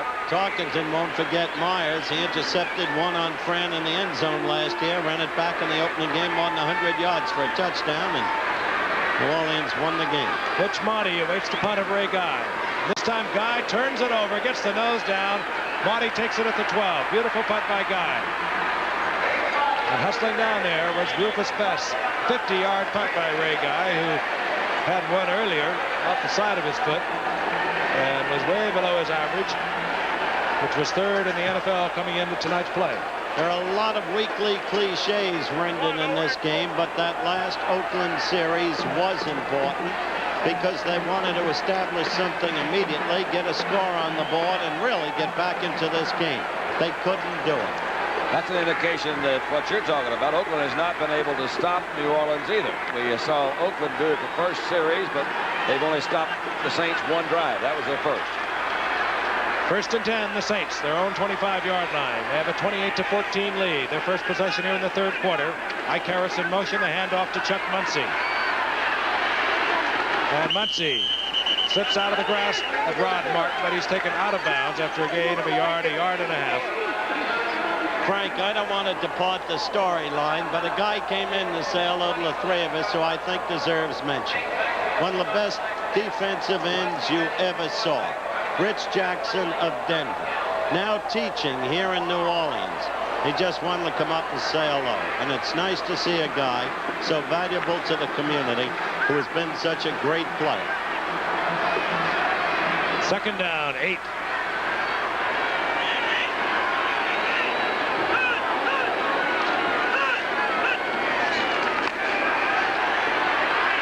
Manning hangs it out. Galbraith. And Ted Hendricks defensively, again for Oakland, they were trying to cover Galbraith with the linebacker. That's a very difficult thing to do. He's a gifted receiver with a lot of speed. Frank, it's one of those patterns that you really just hope you can complete in practice because it was an out and go. You see Hendricks had him to the outside. The ball was thrown before Galbraith made his move, and he was behind Hendricks by a good 3 or 4 yards. They talk about touch in quarterbacks. That was nice just touch. laid up there. Nice touch. Really was. Beat one of the best linebackers around for so many years, Ted Hendricks. The 1st down for New Orleans. Inside the 43-yard line of the Oakland Raiders. Play action by Archie Manning. Looking for Ike Harris. He was covered, so Manning does what he does so well, runs with the football. He doesn't do it as often as he did when he came up a few years ago, but he gets good yardage. Give him 6, it'll be 2nd down and 4. But that's the mobility Don Meredith has been talking about. You know, yeah, I got a funny feeling that time that something must have gone wrong back there because he didn't waste much time to move. You know what I mean? Hi, Mom, please send money. The playoff team. He was looking deep to Ike Harris, and Lester Hayes was all over Harris. Is that what it was? Because he just moved so quickly. He moved to the outside and made his run. But he does. You know, Archie is, they're trying to get him not to run. They don't like to see the quarterbacks run, particularly when you see those 2 guys he's got lined up right behind him. 2nd and 4. The ball at the 37-yard line. Muncie in the side handoff. Gets the 1st down. Down to the 31-yard line. Frank, they had a 4-man line that time, but they still had a guy lined up over the center. Been several names for that type of defense. I don't know really what you call it, overshift. We just call it a Frisco defense. But they try to, again, I think the center, John Hill, is doing a heck of a job in the middle of that line. They're really high on Sanders also at left guard. They think Robert Wood is potential All-Pro. These guys are doing a good job. Hello, Dick. Remember all the mornings we drove into Yankee Stadium together? You and Landry and Robustelli? What did he say? On first down, Manning tries to get the screen to Muncy. Oh, Pat Toomey is on him. Offensively, your old teammate, Pat Toomey out there, Donald. Now, we talked about that once before. He never was my teammate. You guys had me convinced one time that he was, but he really wasn't. But there he is. Well, he's convinced he was. Well, maybe so. You know, that one got a little fuzzy that time of your life. Used to drive in, go to a little coffee shop across the street from the stadium. On arrival, Gifford would always be there with the coffee already in the container, a seeded roll, and butter. Nothing has changed. You can always count on Frank. By golly, Frank. Second down, 18. Ball 40-yard line of the Oakland Raiders. Good defensive play. Toomey.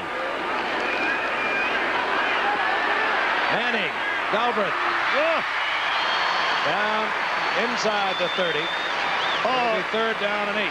What a show Galbraith is giving you folks tonight.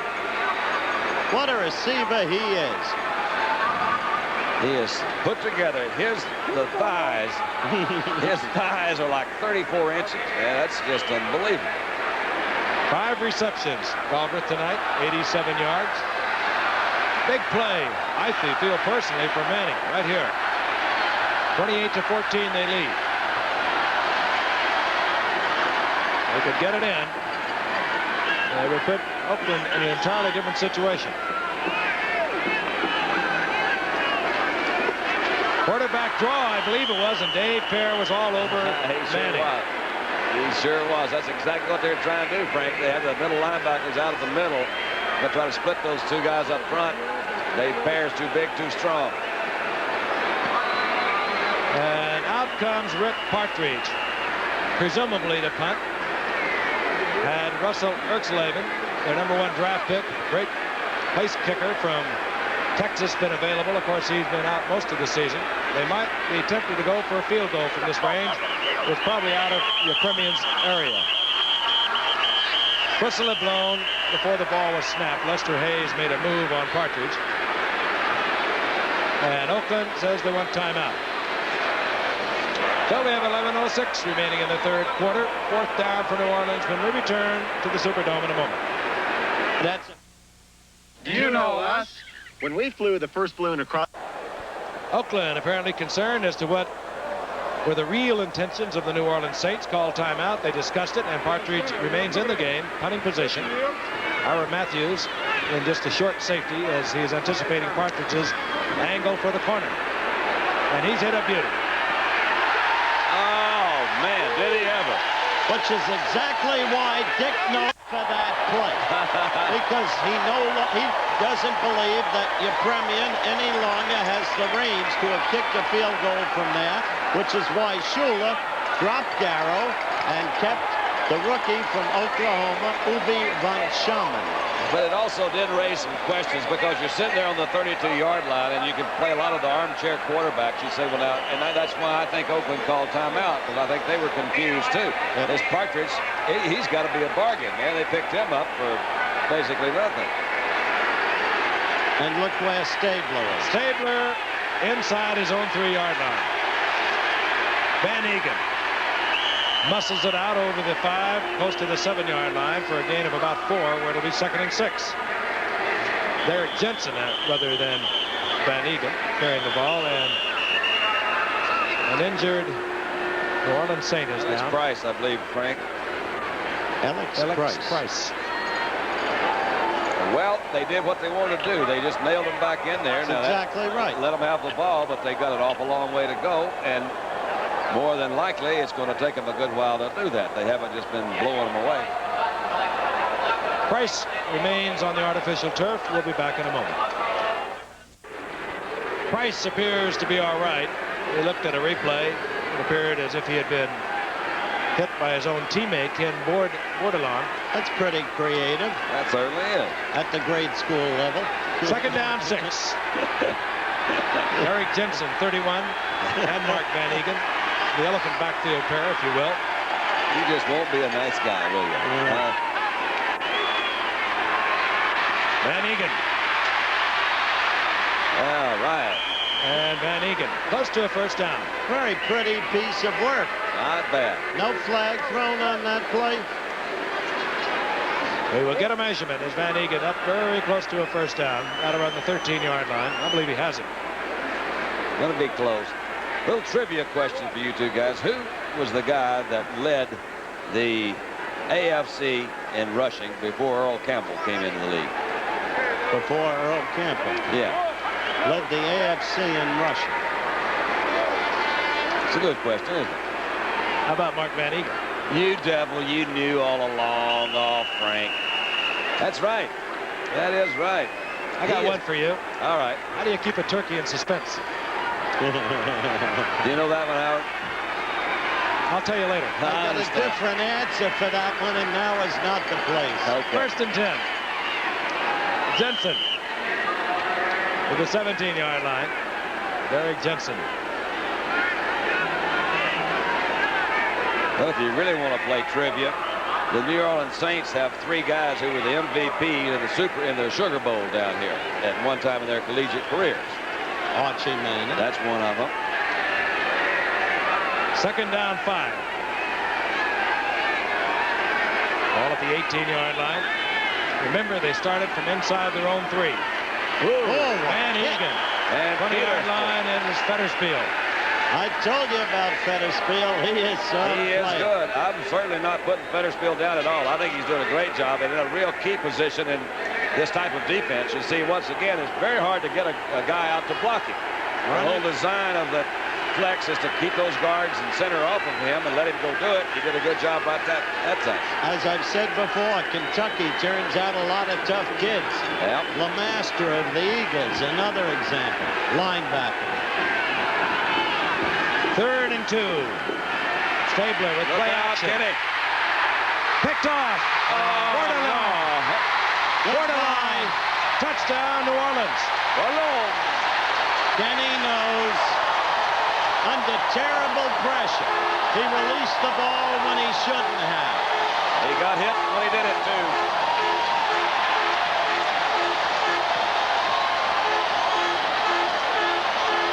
Ken Bordelon, who played his collegiate football here at LSU.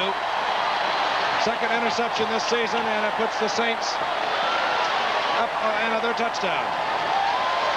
Little play action fake. You'll see coming from the outside. Man, they just really put a good one on him. That was Bennett.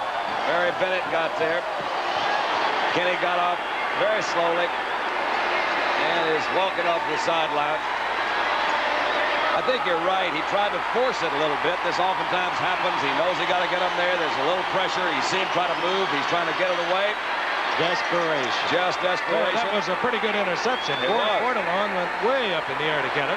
Good athlete, Frank. Really a good all-around athlete. He had a bruised knee earlier in the game, was out for a few plays. Obviously, the bruise feels better now. Yepremian on a very busy night. And New Orleans leads the Raiders 35-14. We have about half the third quarter remaining. We'll be back in a moment. Jim Plunkett, who has not seen much action thus far this year for Oakland. 7 of 15, 1 touchdown and an interception, is warming up on the sideline. You saw Stabler shake it up. And we don't know whom we'll see at quarterback at this moment for Oakland. Gary Yepremian set to kick. Hiram Matthews takes it at the 8-yard line. Got some room over there. And Matthews out to the 38-yard line. Good return by Matthews. Kenny's coming back. Stabler back into the ball game. Tell you quickly, tonight and every night, as long as the situation in Iran remains critical, ABC News will present a special report. And they'll do it every night after your local late news. ABC News will keep you up to date on the Iranian situation and all the news weeknights on the World News Tonight. It's interesting. Plunkett came in, went back out. Van Egan, Whittington, the setbacks now. Van Egan gets the call, and Van Egan runs into a peck of trouble in the form of Don Reese. Big number 74, Derland Moore. Line of scrimmage, that's it, 2nd and 10. There are a number of things at play here tonight. A, New Orleans' quest for a playoff berth. B, the fans, for the first time after so many long years, seeing that they have a fine football franchise and team in this city. And C, it's the NFC against the AFC. More on that in a moment. 2nd down, long. Stabler again with time. Hits Branch. Branch has the first down at the 49-yard line of New Orleans. Eric Felton defensively, but that ball thrown on a line. Kenny Denlinger of the Washington Post wrote a piece just the other day on the overwhelming superiority of the AFC in interconference competition. He's not the first to have done it. Bill Wallace of the Times did it in New York. But they were 31-11 going into this weekend, the AFC. Atlanta shocked, stunned San Diego, and look at what New Orleans is doing. On 1st and 10. Casper with a leaping catch for another first down. Close to the 38-yard line. Fettersfield there defensively, along with Eric Felton. I get the feeling, Frankie, what they're really doing is they're trying to protect against the deep ones. We saw this kind of openness by the receivers in the first series of downs. Actually, that's Fettersfield pretty close to Casper in there, but the secondary guys are really getting deep. They don't want him to hit them quick with a bomb. Get back in there. You know, another thing about Oakland, they don't play very well on the road. They've only won 1 game this year. They beat Denver on the road. The rest of them they've lost. That's true, and they have never been a good team, as I noted at the start of the game, on artificial turf. Stabler peering over intently. They marked the ball to the 39-yard line. Is inches short of a first down, so it'll be 2nd and inches. But realistically, 3 Stabler turnovers, the intercept by Felton, the intercept by Bordelon, and then the fumble, and that's the margin of difference. 3 New Orleans touchdowns resulted. So it remains essentially a game of mistakes. That little punt that they tried on the 32-yard line looks good right now, too. It really does. Yeah. But I still think Garrow can kick 40 yards. 2nd and inches. Van Egan, huge gaping hole, and Van Egan down to the 29-yard line. Derland Moore defensively for New Orleans, along with Tom Myers. I think, Gifford, we should congratulate, in effect, a colleague of yours, a man at University of Southern California, Mr. Charles White, on winning the Heisman Trophy today. What a year he's had. He had a great year, and congratulate him, frankly, for surviving it. Carrying the ball some 30 times. Also, congratulations to another great athlete, Billy Sims, who was 2nd in the balloting. On 1st and 10, and Branch does not hold on deep. He had Hit it there by Clarence Chapman, and I'll tell you, Chapman, he has put some poundage on out there tonight. But again, Cliff had it. Look at it isolated, Dandy. Well, you know, once again, Howard, look, you don't see anybody. He's got man coverage. And that was just a real good close by Chapman. He saw the ball was thrown, put his shoulder down, and drove through the receiver. Cliff just couldn't hold on to it. 2nd down, 10. 6:08 remaining in the 3rd quarter. Frank Gifford along with Howard Cosell and Don Meredith. About that. A lot of excitement. The sellout here in the Superdome in New Orleans. Stabler over the middle to Casper. Fettersfield again. All right, they're in there. They'll mark that all the way back up to the 23-yard line for a gain of about 5. It'll be 3rd and 5. As Fettersfield, who really, I think he's played super for the last 7 years, but under Dick Nolan's use of the flex, which is so similar to the Dallas Cowboys and Tom Landry's flex, well, you keep that middle linebacker fairly free. He really does love it, Frank. That's keep what the guys off him, and he must enjoy it. I remember when Tom set up the 4-3 defense and kept a fella named Huff fairly free. Made him a superstar. He probably did that in the back of the car when you're all driving into work. Exactly right. 3rd and 5. Oh, and a pass that should have been caught by Booker Russell. And he had insult to injury, just knock him down after it's all over. You know, you guys Stabler also went down. Yeah. That was a little tough. That was Derek Ramsey, number 84 over there. Wide open. Kenny kind of just blings it in there, hit him right in the bad spot. Didn't catch it with his hands, let it go on through to his stomach. Had the first down. So on 4th down and down 35 to 14. Oakland leaves the offensive unit on. Branch split to the left. Casper lined up in a short wingback. Raymond Tester's the tight end. He's got him open. Come on now, Kenny, right there. Casper has the first down at the 15. He moved out of that pocket a little bit, had to. They had him pretty well covered on the initial timing of that pattern. Kenny moved a little bit to the outside. You'll see how Dave Casper moves around on the other side, just keeps running. And he picked him up the first down. That was a big 4th down. Fettersfield, Frank, you were talking about, he's reading it now, dropping back into the other side. He sees Casper coming across. Really not too effective. If you can throw in between those linebackers, that's what you try to get the quarterback to do. Don't try to throw that thing hard right by him. Casper's 6th reception of the night, 48th of the season on 1st and 10. Stabler wants Branch. Oh, good. Good defensive play back there. Hey, that man made up. Clarence Chapman again. That kid is having some night. Great recovery because they had him beat. Branch went down, ran a little zig-out route. Chapman goes to the inside. You're not going to see the pattern that much, but again, Kenny had some time to throw. But look at him close right here. Went into that outside arm. Didn't bump into him, knocked it away. I'll tell you, that's a good play by Chapman because Cliff Branch had put a strong move to the inside. Chapman took it and then was still able to recover. 2nd and 10. Top of your screen. Again is Branch. Branch on a little delay underneath. Chapman misses the tackle, but he sends Branch spinning down to about the 8-yard line. We're going to be 3rd and 4. It's a broad gap now, 21 points, but you've got to admit, folks, there's no quitting Oakland and no quitting Stabler. No, they can have a lot of things happen, as they say. Ed Beard, the linebacker coach that Dick Nolan brought with him from San Francisco 49ers there on the sideline. A lot of his cronies around him. Eddie Hughes, whom he played with the Giants. Yep, he's married to his sister. He's his offensive coordinator. Paul Wiggins is a good one, too, as they drive home. Whittington, he got down low, and I don't think they even could see him. Oh, that's right. He had his nose to the ground. He just was scooting along. You know, Arthur Whittington was named to the SMU's all-decade team. Are you ready for that? From 1970-79. But he made it as a kickoff return guy. He couldn't beat out Alvin Maxson and Morris, quarterback. Did you make the all-decade team of the 60s? I made it in Mount Vernon in the 50s. I was big in Mount Vernon. Whittington went off limping slightly. He had missed 7 weeks earlier this year with a sore ankle. 1st and goal, Oakland.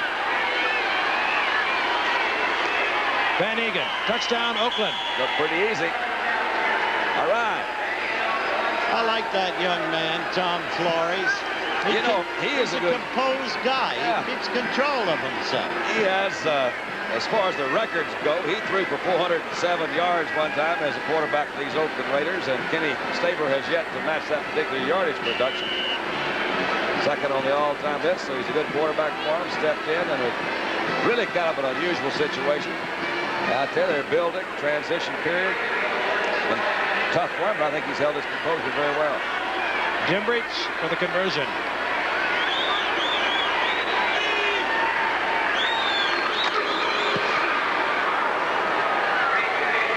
And Oakland draws closer. They're within 2 touchdowns with 3:01 remaining in the 3rd quarter. 35-21, the Saints. Like it or not. With 3 minutes remaining in the 3rd quarter, Oakland to kick off. New Orleans, perhaps a little prematurely, anticipating an onside kick. 2 men deep, 9 men up close. Breach hits it. Rich Monty from the 5-yard line. And Monty out to the 27-yard line. Derek Jensen down there defensively for Oakland. Marking at the 28. It'll be 1st and 10 for the New Orleans Saints, who had better not get too comfortable with their 2-touchdown lead. You're right. This is like a prize fight.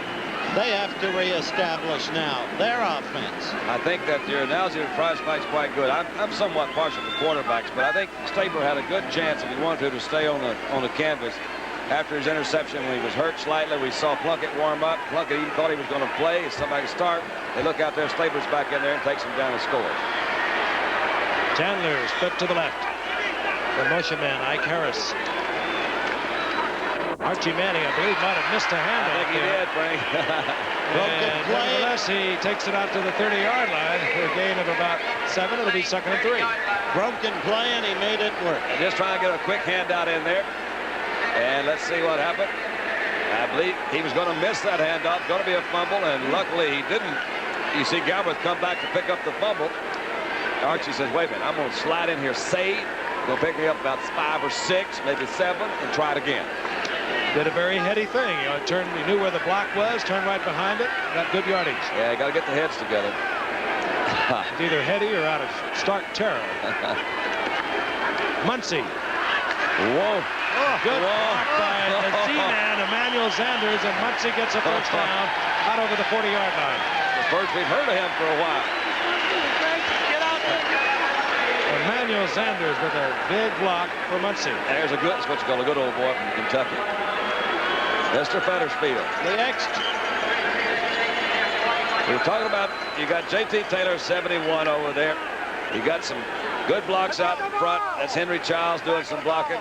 And then look at Muncie. He just says, I'm going to come throw 235 pounds at you. They just can't stop him. From the Saints' 41-yard line, and behind Ike Harris, incomplete. Yep, and Archie knows it. He had him open across the middle in there, and he says, that one was just behind you, Ike.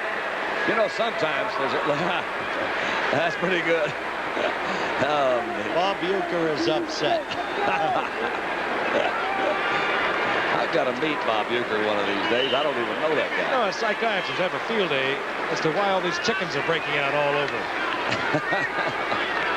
Well, it's which came first, the chicken I'm not or the asking egg? for letters or explanation. No. Just an observation. Yeah, that's true. Everywhere you go. 2nd and 10.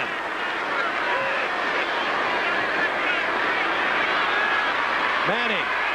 Wanted Childs. He was covered, and Manning's going down. John Matuzak defensively in there for the Raiders. They had Childs coming across, covered Frank, and they also had Ike Harris covered going deep. So it was good defensive coverage in that secondary. Really basically man-to-man coverage back there, too. First sack of the night for Archie Manning. Only his 13th of the season. Things getting interesting. We're still in the 3rd quarter. Very big play for New Orleans. Oakland adjusts now, anticipating the pass from Archie Manning. 3rd down, 17. The ball marked inside their own 34-yard line. Ike Harris split to the right. Top of your screen is Russ Chandler. Chuck Muncie. And he is pulled down defensively. Rod Martin there for Oakland, and New Orleans will have to turn it over. Rod, good play by Martin. We saw him on a kind of delayed blitz earlier in the ball game come in and force a bad throw. You understand the call? Pardon me? You understand the call? Well, I think I think what they're saying is we've got to stop them sometime, and they don't want it to go beyond turnover, so they're going to rely on this punter again to kick that thing off. They're not really waiting to change the Partridge. Beautiful high punt. Matthews should have made the fair catch, but he had a little help from his pal there, Mike Davis, to save it. He better be glad Davis is there, because that'd have been another big one, Frank. Rich Monty is down there hustling for the special unit team for the New Orleans Saints to get to Tyrann Mathieu. Here it is again.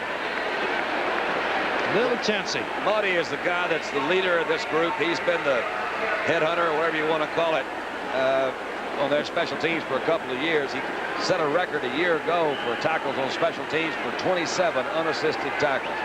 What he also does too, Don, every time he makes a tackle, he donates $10 to the American Cancer Society. He's had a personal tragedy in his own life. Every time he runs a punt back or kickoff back, he gives $1 for every yard he gains. And he asked the folks in this area to match him, and they've raised a lot of money. You're right, Frank. He does a heck of a job. That was Van Egan. As we get close to the end of the 3rd quarter, Van Egan gets 6. It'll be 2nd down and 4 when we come back. It's the end of the 3rd quarter. We'll return for the 4th quarter in a moment. Tuesday. Derek Ramsey 84, Casper 87. Look at Whittington, SMU go. huge hole. And Whittington out to the 48-yard line, and Oakland first down. Things grow curious and curious. Remember our next two games. Next Monday night, Pittsburgh at Houston. And then the Monday night after that, for all the marbles in the Western Division AFC, Denver against San Diego. And I will be there for that one to wrap it up. That's going to be a good one. I'm going to miss that Pittsburgh-Houston game. I'm sorry about that. Pittsburgh 11-3, Houston 10-4, as they battle for first place in that wild Central Division of the AFC. On 1st and 10, play action by Stabler. Look at that mobility now. Who said he couldn't run? That was an early hit by number 27, Ray Brown, on Dave Casper. And the flags are down. That's exactly right. And in the meantime, Kenny has not gotten off the big bomb tonight. Let's look at this again. Well, he had to move out of the pocket a little bit. You see again a pattern adjustment by Casper. And Ray Brown comes in, hits him a little early. Ray Brown, the Saints got from Atlanta. He was drafted in the 6th round like in '71. He's played in 123 straight games. Ray Brown, another durable character. Tony Galbraith. What a night he's in. Automatic first, the ball at the 45-yard line. Booker. Russell, and Russell is down close to the 35 for another first down. Might be inches short. Just 2 points. Kenny, who could go for the bomb at any time, has not connected for it tonight. And Wes Chandler, incredibly, has not caught a single pass. Caught one, but was ruled out of bounds. I was going to bring that up as being very curiouser and curiouser, too, because he has not one of those figured in the game, and New Orleans yet has moved the ball very well. Well, neither team has been able to, neither defensive team has been able to stop the offense. That's how we've got 56 points on the board. Chester and Ramsey are the two tight ends. Whittington gets the call. Nifty little bit of maneuvering there to get down to the 31-yard line. Gain of 3. It'll be second down, or rather that's gives them the first down at the 31. But Frank, Oakland, despite 3 critical mistakes, turnovers that produced 3 quick New Orleans touchdowns, the mistakes having given New Orleans perfect field position in touchdown territory, Oakland has not panicked. And you got to credit Tom Flores for that and Kenny Stabler. Absolutely. Stabler, Branch, first down inside the 20. Now that's pretty, isn't it? That's just like automatic. Click, click. There he goes. Stepped out of bounds. Got him a big first down. I don't think I have ever seen, as we look at Branch isolated, Don. Well, he's got Eric Felton, who's a second-year guy, and he's certainly seen and heard a lot about Cliff Branch. He's not going to give him a lot of time. He's giving him too much space to run over there. And I would imagine Kenny's fouled that back in there, and he'll come back and use it again. They're playing off of him in this corner. It's pretty far. Branch out to the right. The first down is at the 17-yard line. Ramsey's intended. He's all alone.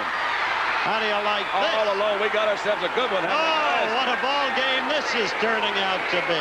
Derek Ramsey, touchdown Stabler.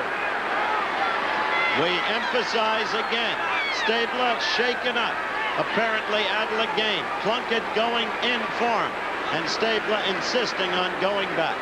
Well, we saw this Oakland Raider team set a scoring record for Monday Night Football when they hit 45 against San Diego on a Thursday night. And this one is not over yet, as they say. Somebody said that before, haven't they? Wide open, though. Again, they're really picking that secondary apart. The defensive teams, there's a reason, I guess, why they're so far down in those standings. Maybe those statistics do mean something. The tight ends for Oakland have caught well over 100 passes. Ramsey, Casper, and Chester. This is Breach. And Oakland draws within a touchdown and a conversion of tying this game up. And watch Derek Ramsey doing a little Baryshnikov in the end zone to keep the feet in. Well, this Derek Ramsey's a guy that we don't hear a lot of, and it's primarily because of the guys that they have out there in front of him. But he did a good job. He had that thing in there, and he's certainly had that drill before. How you keep it in there. 12:51 remaining in this game. Don't go away. Hey, truckers, Dodson's gonna pick. 12:51 remaining in the fourth quarter. Breach will kick deep. Rich Maudie along with Wes Chandler. Drilled along the ground. This is Chandler. or rather Rich Motti, who picked it up, and a flag is down. First time in his career, he came within 56 yards of it a year ago, and what many considered a bad season for Stabler, but he got over the 3,000-yard mark for the first time. Well, as we wait the call on this penalty. That's just the kind you need to set them. You mentioned during the break that to you, New Orleans is beginning to play a little bit tentatively, and you said being a young team, they have to learn how to win. I think that's a very valid comment. Well, I think they do. I was talking to Dick Nolan yesterday. You realize that Dick Nolan in a year and a half, a little over a year and a half, has won more ball games than any coach down here. And personal foul, clipping on number 27 on the kick return team. First down. Rebound clipping. The point is that they've never learned to win. They've always had losing seasons. They've never had a winning season. If they go into the playoffs, they would, and assuming that Tampa does too, that'd be the first team that ever goes from a losing season into the playoff the next year. So they've got to learn those things. And it sounds silly, but it's true. First and 10. Archie Manning, his own 14-yard line. Tony Galbraith. And Galbraith out over the 15 to the 17, gain of 5. It'll be 2nd and 5. What New Orleans needs now, they got to move big the play. ball. They need a big play to restore the confidence that they had when they took the field tonight. I said Kenny hadn't thrown the bomb. You can't call a 17-yard touchdown pass a bomb. But while Oakland normally operates in passing in the 14 to 17-yard range, they've not been doing that tonight. Kenny went to it on the 17-yard of the Rams. Second down. Chandler split to the left. And he will put it in the air.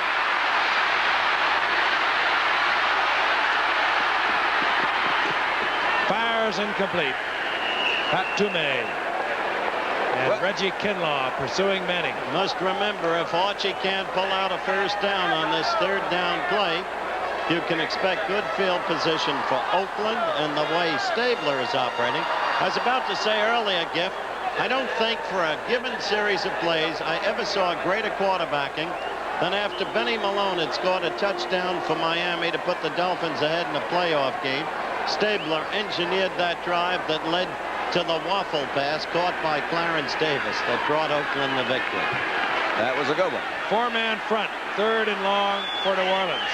5 defensive backs in. Monty Johnson, lone linebacker for Oakland. Toomey right in the face. And he got Archie Manning, and a flag goes down. And that's what they needed, Frank, is some kind of something to get it going. You don't say needed. What? Holding, and it's going to go against New Orleans. I think Archie Manning thought, as you did, Don, he was going to get a roughing the passer call. I did, too. I really thought that's what it was. Actually, just a super play by Toomey. Yes, it was. And suddenly, 21 points ahead, New Orleans in deep trouble. Well, you can kind of sense, if you listen to this crowd, that something's happening. Here's Toomey, number 67, coming in. He throws the ball. It's not a roughing penalty. He really, his motion has started toward the quarterback before, and as he was releasing that ball. You can see why quarterbacks have recurring nightmares. Yeah. Rick Partridge to punt on 4th down. Ira Matthews for Oakland, standing at his 45-yard line. Not a good kick. And it goes out of bounds about the 43-yard line. So Oakland, down by a touchdown, will have good field position, and Stabler is hot.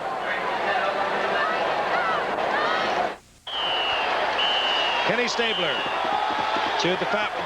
His head coach, Tom Flores, a former Oakland Raider quarterback, moves out to the huddle, and you sense that the momentum has dramatically changed. Stabler on the night, 23 of 37, 221 yards.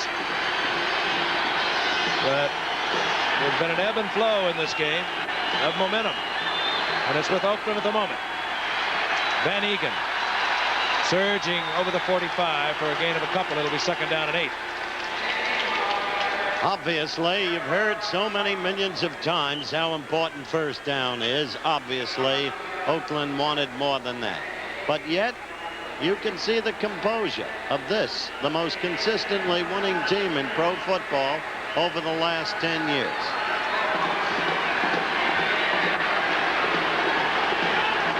Second down, 8. Stabler flooding his backs left. trying to get single coverage, jumps it off to Whittington. Whittington out of bounds. Good job by Eric Feldman that time. He had him covered. You saw him try to strip the ball away, which he did.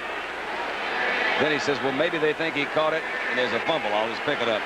That's true. So it'll be 3rd down and 8. Whittington has a tendency to catch the football and then when hit, give it up. I think that may be said off tonight's evidence. Pretty sophisticated football fans here in New Orleans. They see their special pass defensive unit come on the field. They start to cheer. They know this is a big play for New Orleans. They're on their feet. That's a big sack by Ron Reese. Ron Reese. They couldn't get him out of there.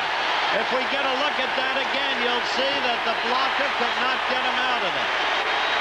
Well, you're coming over on the top of your screen. You see they're working on it.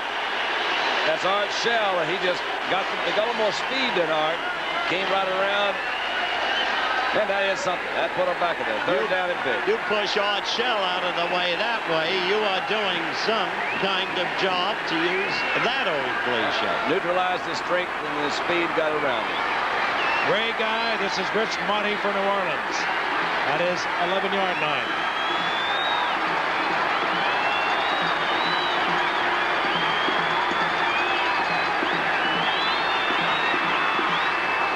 Ray Guy almost slipped down. Good kick, Gets it to the 20-yard line. Down there to cover Rufus Bess. And Ray Guy appears to have injured something. Jumping off. We'll be back. When you shoot a lot of pool and bars, you want to stay fast and loose. And you don't want to get filled up. That's what. It appears to me that Ray Guy just messed up his rhythm a little bit. The stride, you see right there, goes down in pain. You don't know. I thought he slipped when I saw him kick the ball, but basically, it looked like to me, you see him on the sideline. Don't know what happened, but it was not his usual stride and the fluid that he motions that he usually kicks with. So 1st down on the 20, Frank. New Orleans, and they need desperately to get something happening offensively. Their defense has risen to the occasion. This is Chuck Muncie, and he can make it happen rather fast. He really can. Didn't look like he was going to get anything there. He got almost 6. And the Saints must reestablish offensive drive here for their sake. This is only their 4th possession, Frank, in the 2nd half. Muncie gets it out to the 25. The word on Guy is slight twist of the ankle. As you can see, he did not have a trainer working with him. We expect him to be back if he's needed. 2nd and 5. Ike Harris in motion. The reverse. Oh!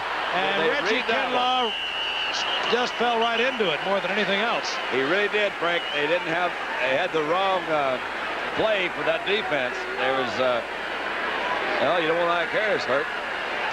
Reggie Kinlaw collided with him head on. He was going for the passer, Archie Manning, and he just ran into Ike Harris. Let's look. Well, he sees it. Yeah, I would say that Dobler probably missed an assignment there, too. You saw Dobler blocking down on the middle guy. Oh. Whoa, that's knee. I hate that. Ike Harris, who came for the Cardinals a year ago, and that was he really was twisted under Kinlaw there. Remind you, ABC Sports this Saturday. NCAA college football live, 1:30 Eastern Time. Division II championship, Youngstown State versus Delaware. Division I AA semifinals, Lehigh versus Murray State. The University of Nevada, Reno versus Eastern Kentucky. Also ABC's Wide World of Sports, 5 o'clock Eastern and Pacific, 4 o'clock Central. World Cup Boxing, World Gymnastics Championships, all over most of these ABC stations. As we look at the mascot for the Saints, who's obviously enjoying something, I must tell you, Frank, the viewers will see a kid named Jackie Beer. They'll see a kid named Tucker, another named Steeples. Kids who are unknown now, the way Sugar Ray Leonard, now a world champion, was unknown in 1976. And Howard Davis and the rest of that great boxing team. America has built, with brilliant coaching, as I said, by Pat Nappy, again the coach in the forthcoming Moscow Olympics, a similar kind of team. They could win many gold medals. You'll enjoy the show. Ike Harris being taken from the field. 3rd down and 11. They marked the ball where Kinlaw and Harris collided on progress. Manning, Galbraith, first down. Wow. Out to the 33-yard line. Charles Phillips defensively, but Manning right on target to the sure-handed Galbraith. Got to give him a lot of credit there, because that, to me, was a crucial one. You can also sense it in this stadium. The crowd was just silent. 3rd down and 11, maybe 12. Archie comes back, gets fairly good protection. Big Phil Yaw's coming right there at him, or Matuzak, I guess it was. Calmly hit Galbraith. This guy is a heck of a all-around purpose back. He's a remarkable receiver. For a back coming out of the backfield, just remarkable. Except for that one brilliant touchdown catch by Henry Childs. The key receptions tonight have been made by Galbraith. Monty in the ball game, a wide receiver, but the handoff goes to Muncie. Couldn't turn the corner. Muncie right at the line of scrimmage. Nobody's perfect. That's right. They had a good game. They could have. They're stacked up again. Rod Martin's playing a good game. He's an exceptionally good athlete. Those linebacker corps for the Oakland Raiders are all really good. We've, through the years, have mentioned all of them any number of times. But Rod Martin, Villapiano, Johnson, got a good group in Hendricks. There. Yep, and don't forget the old Crane. 2nd and 10. Oops. Muncie.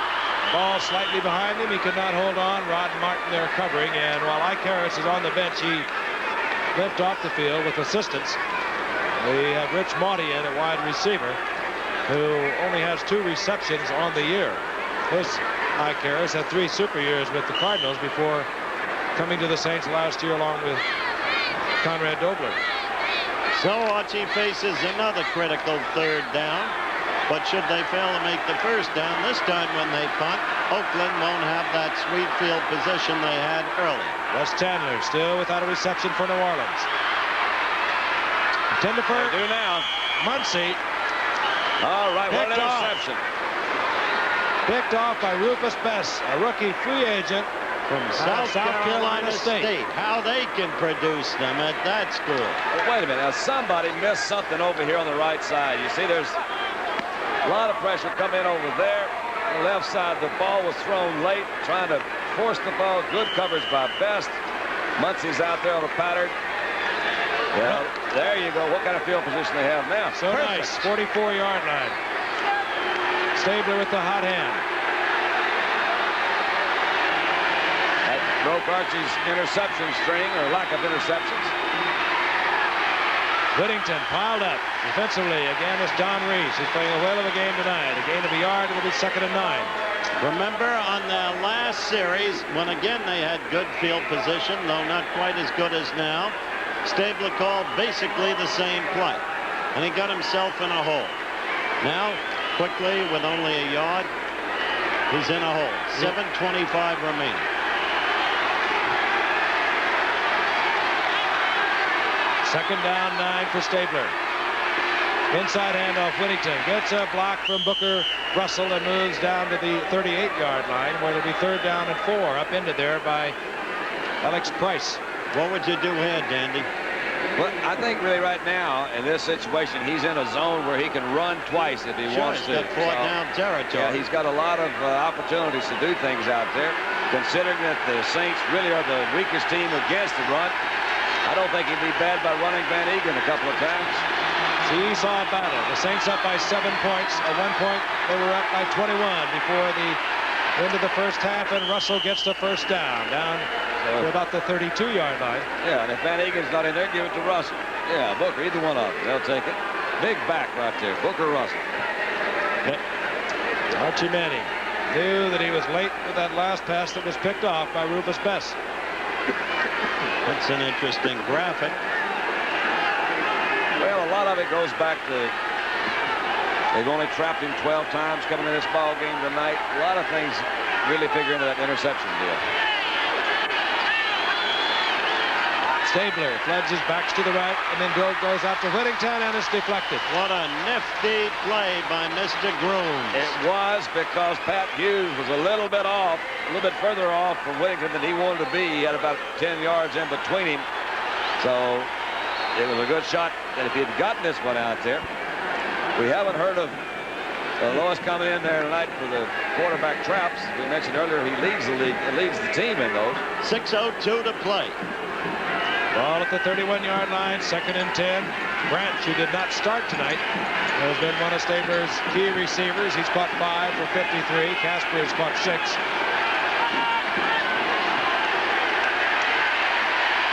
Stabler. Oh, he threw a bad Casper, pass. he threw a bad pass. Casper was open. He really did, Frank. That ball just nosedived on it. Bounced out in front. He also had Booker Russell open down the middle on a delay route coming out. He had plenty of time to throw. That one was just not thrown well. 3rd down 10. It's not the critic, it's the man in the arena. Absolutely.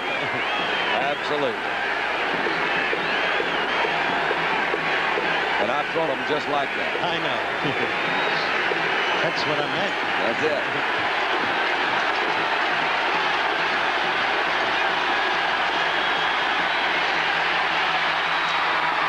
Intercept. Branch. And almost picked off in the end zone by Chapman. Give Branch credit for preventing that one, because Chapman had it. Not a very well thrown ball, thrown very early, very deep, and really pretty good coverage. You see, Chapman has got him all the way there. Branch recognizes that, comes in and changes from an offensive receiver to a defensive back and strips him of the ball. And on 4th down, Jim Breach comes out, 13 of 20 on the season. His long field goal, 40 yards. The holder is Dave Hum. He's a quarterback. That's what you got to watch. The attempt is 49.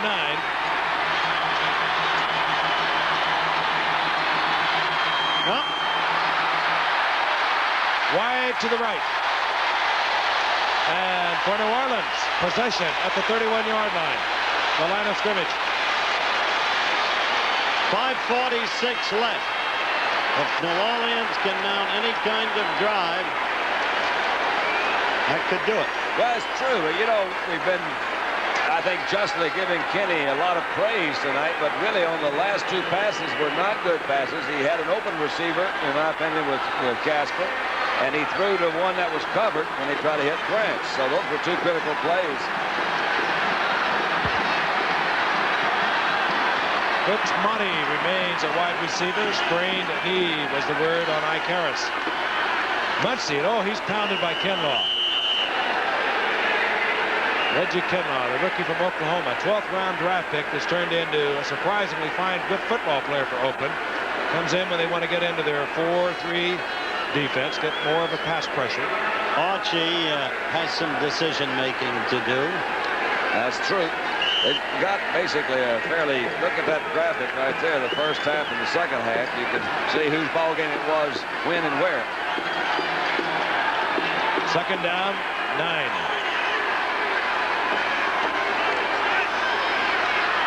Galbraith. And Tony gets out over the 35 to the 36. Again, 3.5 yards. It'll be 3rd down, 5. 4:55 left, counting down. It's one of those offensive plays you call and kind of hope that it goes well, because it was very safe. They try to be conservative, but not run the middle of the line. So it's just a little quick flare pass out to Galbraith. Say, gosh, I hope somebody misses a tackle and he can pick us up a 1st down. Not really a play with a great deal of authority. That was Dave Browning, who limped off for Oakland. John Matuzak, 72, replaces him. There he is, top of your screen, Big John.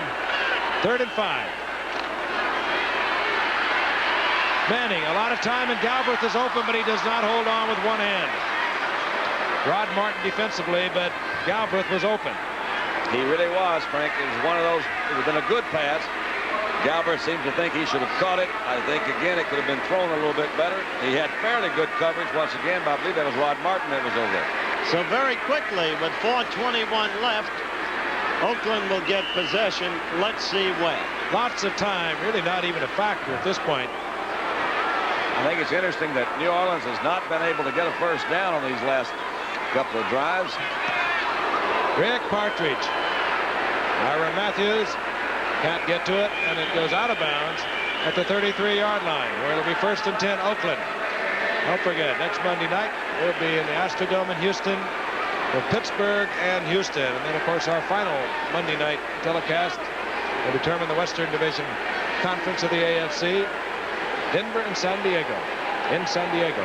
That's when Dandy visits that superb zoo. I go every year. I love the San Diego Zoo. Greatest zoo, I think, in the world. It really is fun. 1st and 10, Oakland.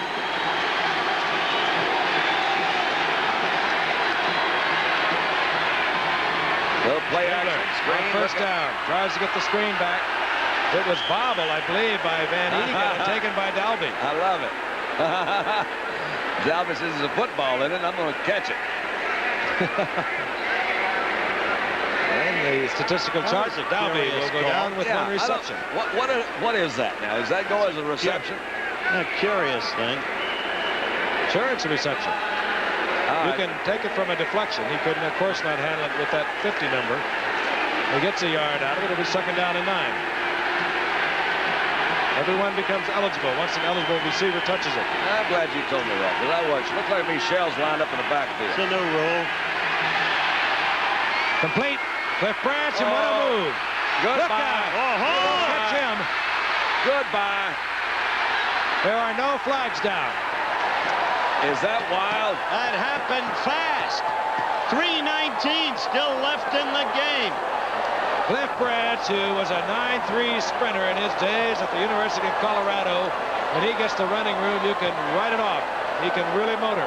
Well, it was not anything fancy, just one little outside. Look at that move he put on Eric Felton. Boy. And what a beautiful block right there. Let's see if we can get that guy's number. The man who threw the block. Eric Felton is the second-year guy trying to recover, but this is the move right there. No way close. It was Whittington that has made that block. That's right. Arthur Whittington. Now let's see. Breach in the kind of position he was in against Kansas City when he missed this very kick on the field goal that would have tied the game. Actually, he was closer than this by about a yard. Maybe that threw him off. Right through the middle. We're tied at 35 with 3:19 remaining in the game. At one point, New Orleans with a 21-point lead. Then Stabler got hot. Good. Now we can go to bed. Wait a minute. I want to give you your gift while we're alone. It's something just for you. A washer and dryer. Now, come on, will you be serious? Okay. Close your eyes. Merry Christmas. Well, he used all the field he could use, too. He's sure getting close to that white line right there, isn't he? And how about that one right there? Good thing he stayed on his toes. Yeah. He got back in.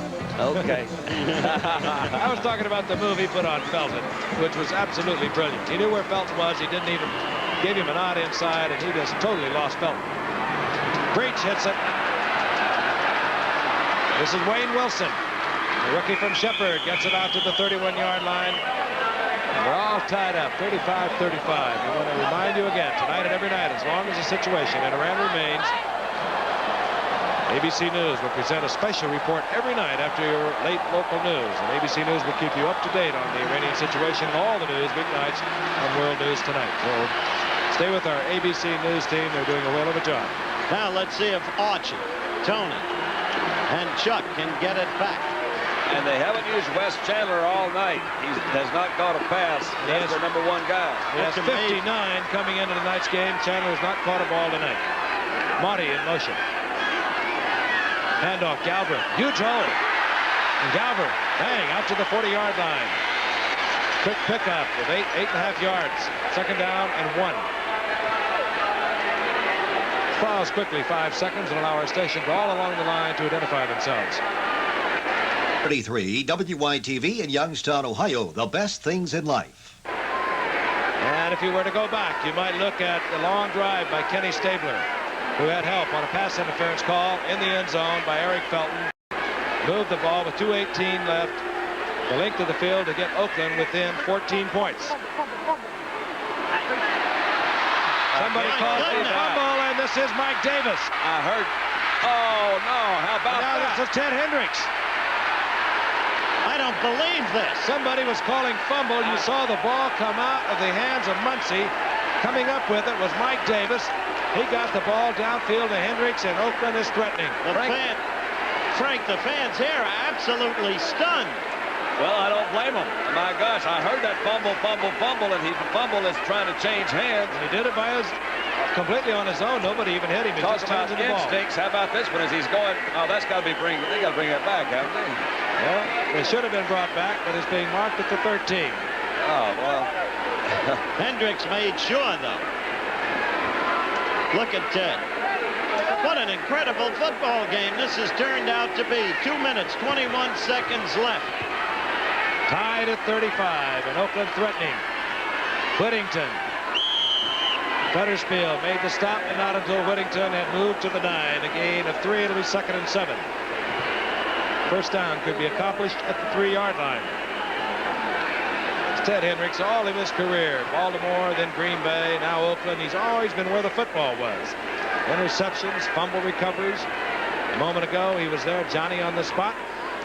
Pretty the lateral from Mike Davis. He has 19 block kicks in his career, which is an NFL record with points after touchdown, field goals, and punts. Pretty tough moment for Dick Nolan. You saw his face trying to hold himself together. Well, we're in a very similar situation to the Rams and the Vikings yesterday, except it looks that the Raiders are in a much better position. If they're not, you've got a scoop. That's right, before you get into your overtime. 70 points scored in this game thus far. The most number of points ever scored on Monday Night Football. 1977, Dallas 42, the 49ers 35. That's terrific. Now tell me, who were the other two guys that were the most valuable players in the Sugar Bowl besides Manning? I told you Archie Manning. Yeah, that was one. And they all play for the Saints. I'll give you one. Tennessee. Oklahoma. Tinker Owens and Bobby Scott. Tinker Owens. There you go. Right. Tinker Owens and Bobby. Yeah, there you go. All right, here we go. Looking ahead, each team has 2 timeouts. 2nd down and 7. The ball at the 9-yard line. The setbacks are Derek Jensen, 31, Mark Van Egan, 30. Van Egan, line of scrimmage, surges forward close to the 8-yard line, hit there by Ray Brown, who plays safety like a linebacker. You think heading to the 2-minute warning. And there it is. 2 minutes remaining to be played. Tied at 35. Both teams, 2 timeouts. We'll be back in a moment.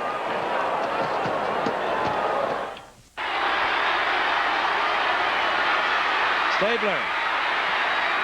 Cliff Branch, touchdown. Cliff Branch has been spectacular. He was, well, I won't say bench, but he did not start tonight, but he has been the determining factor for Oakland here in the second half. He certainly has, and Stabler with him, and what a remarkable comeback. This team that held its poise. I go back to what Dandy said earlier. This team knows how to win. The young New Orleans team must learn how to win. I do think it's one of those intangibles that sounds really hokey, but you do have to learn how to do it. A good move by Branch, but the ball was drilled right in there between the 2 and the 1. Very crucial third situation, 3rd and 5. So now they've given New Orleans something to really shoot for. Breach. Relief etched on his face.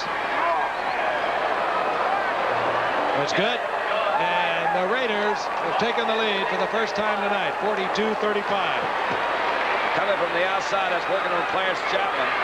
Into the inside, they just couldn't keep him out of it. The ball was well thrown, a good route run to the inside. Far from over, 1:54 remaining. Archie Manning will have a couple of timeouts to work with. Lester Hayes hugging Cliff Branch. Stabler. You know, you get the feeling that Stabler, when they brought Branch into this game tonight, said, well, I'm going to get Branch off the hook. He's been a great receiver for me for many years, and sure enough, he's been going to Branch all night long. He's been going to him deep in the end zone. He went to him in the end zone 3 different times, and Branch has really come through for him. I think, Frank, you know, when you see that 2 tight end situation, That's part of it. Branch is, see there by your card, has caught 7 for 126 tonight. That's a heck of a game for any receiver. Did you see any question about whether Branch got into the end zone or not? No.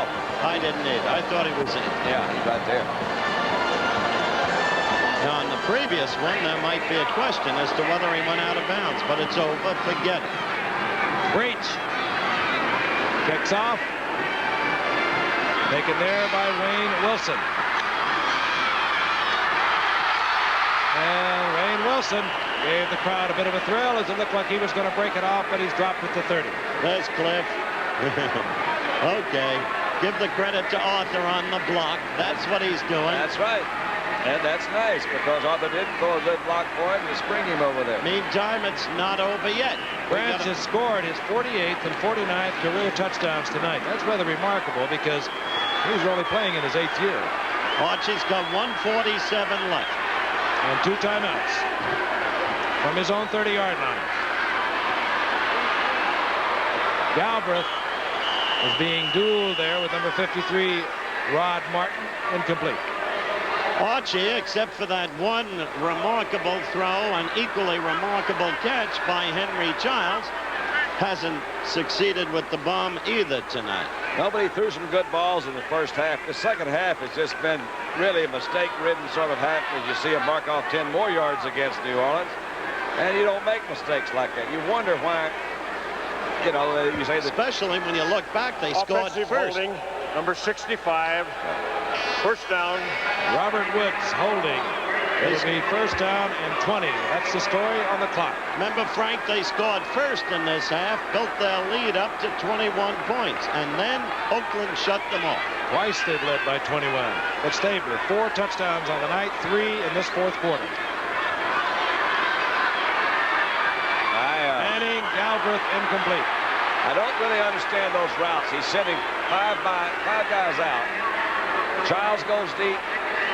He's got Muncie kind of trying to go deep. He must be just trying to work some patterns in it. That was a first down and 20, so maybe he's trying to pick up half of it. But you've got a game breaker on your side. I think that's important. Wes Chandler, we've talked about him a couple of times tonight. Incredible the way he's been shut off. In the meantime, these fans dreaming of a playoff spot, so elated when they were 21 points ahead, the game seemingly in the bag. In a state of absolute shock, and you've got a feel for them. Didn't work. Inside toss to Muncie. That did not fool a whole lot of folks. Good hit there by Monty Johnson. After a gain of about 3, it'll be third down and 18. Assuming that they do lose this game tonight, it puts a great deal of pressure on their game next week against an extremely good team that was upset yesterday. They'll be out for blood because they've got to hang in there with Denver, San Diego. Absolutely. And then there's Los Angeles to be met. They could get by losing one of these two and then face Los Angeles in the final game. New Orleans has called timeout. The San Diego, one timeout. The San Diego game next week, from San Diego's viewpoint, as I have indicated earlier, will not change the net effect of the Denver game for San Diego. No, but that's for true. San Diego, it's a matter of a great deal of pride and self-respect. That team had come so strongly, had ripped the Steelers 35-7, and to be upset by Atlanta, which has had a difficult year, and especially by an NFC team, they'll be loaded for bad. Now these guys right now are what you call in trouble. Third down and almost, I'd say 17 or 18 yards to go. So you know they're going to try 2 tries at it, and they may go into the middle again, try to pick up half of it this time and try to hit 2 in a row. If they don't, it's going to be too bad. Archie wanted a little guidance, moved over to the sidelines, talked with Dick Nolan. I'm sure offensive coordinator Ed Hughes. Third down 18. This is what they decided. Went too high. Incomplete, intended for Monty. And now it brings up fourth down with 1:18 on the clock. Oakland with 31 first downs tonight. New Orleans 18, an NFL record there. 38 by Los Angeles against the Giants in 1966. Got a feel for Dick Nolan, too, who overall has done a really fine coaching job this year. His record, though, is 7-7. But in this topsy-turvy league this year, he's not out of it yet. No one. It's getting closer. And old Flores is using that mathematical equation to say I'm still eligible too, so don't count me out either. They're thinking about 2 losses, 1 to Kansas City, 1 to the Jets. 1 timeout for New Orleans. They have a 4th down and 18. I'd say rather desperate. Stack over to the left. They'll hang it up very high, hope for the best. And the flag goes down. Incomplete, but again, as Don said, a flag down, line of scrimmage.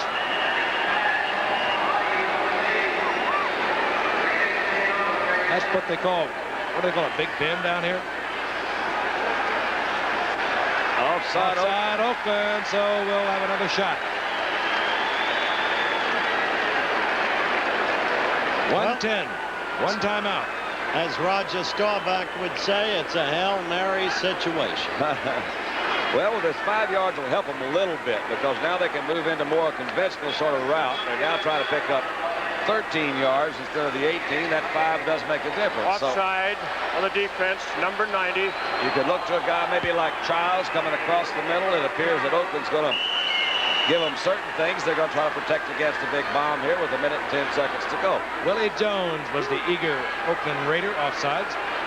4th down, 13, 1:10 remaining. New Orleans with 1 timeout. They stack up Rich Monty, Chuck Muncie, and Wes Chandler to the left. And coming in was number 90, Willie Jones. The party is Manning over. goes down. It's Oakland's football. They say that all good things must end. Eat your heart out, you Permian. They call it Here comes tonight. Willie Jones, the rookie from Florida State, getting away from the block of J.T. Taylor. And down goes Manning. Too much time, though, Frank. He just, that's asking them to hold them out about 5 seconds. It was a little bit too much time. Oakland, in my opinion, just came back this second half and would not be denied. I really think the key was when you saw Kenny Stabler get up off the mat and come back and say, hey, look, this thing is not over. It's got to have an effect on the rest of the guys in that huddle. He put them together. They brought it back. Especially when he was shaken up, apparently out of the game. New Orleans can stop at 1 time. Booker Russell gets the call. His job, just hang on to it because they'll be trying to strip it. Russell down to the 17-yard line. New Orleans will use their final timeout. And we can tell you, our executive producer of ABC Sports is Roone Arledge. ABC's NFL Monday Night Football produced by Dennis Lewin and directed by Chet Forty. Our technical director, Bill Morris. Associate director, Rob Finer, who is celebrating his 29th birthday today. Happy birthday. Technical manager, Coach Coltrane, our unit manager, Bob Crivelli. So Sets and research man, Jerry Klein, who's been thumbing the books over here tonight. Our spotter, Steve Mazika. So tough for Dick Nolan. He won't sleep tonight. Well, it was, I think, a tremendous disappointment and letdown for the whole team. As you saw Archie in the beginning of the telecast talk about how much this game meant to them here.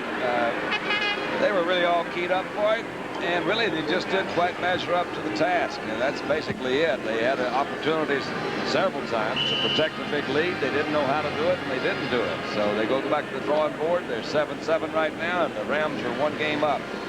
I remind you again, immediately following the local news, as we will continue to do here at ABC. ABC News will bring you an update on the Iranian crisis. Stay with us. The guys are doing a tremendous job. Stabler to the knees. They can riffle off 30 seconds here. Yep. Well, Garrow can't say you sang it too early tonight. No, and I thought I sang it well, too. I don't know what Garrow's talking. I've only missed 1 time.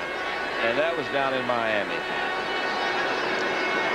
Archie Manning looking out on the field. Meanwhile, his counterpart Stabler was 26 of 44 for the night, 296 yards, 4 touchdowns, 2 interceptions. Came off the mat here in the second half to go 10 of 20 for 149 yards and 3 touchdowns. Now me, Ken Stabler's washed up. He's as good as they come when he's on. That's it, Dandy. Yep. See you in San Diego. You got it, pal. Pittsburgh and Houston coming up next Monday night, followed by San Diego and Denver on the final Monday night of ABC's NFL Monday Night Football. Again, the final score, Oakland 42, New Orleans 35. Be sure to join us next week for ABC's NFL Monday Night Football. The Pittsburgh Steelers against the Houston Oilers from the Astrodome in Houston, Texas. Travel arrangements through and a promotional fee paid by United Airlines. More people fly United to Hawaii than any other airline. This has been a presentation of the leader, ABC Sports, bringing you exclusive coverage when the world comes to America this February for the 1980 Winter Olympics.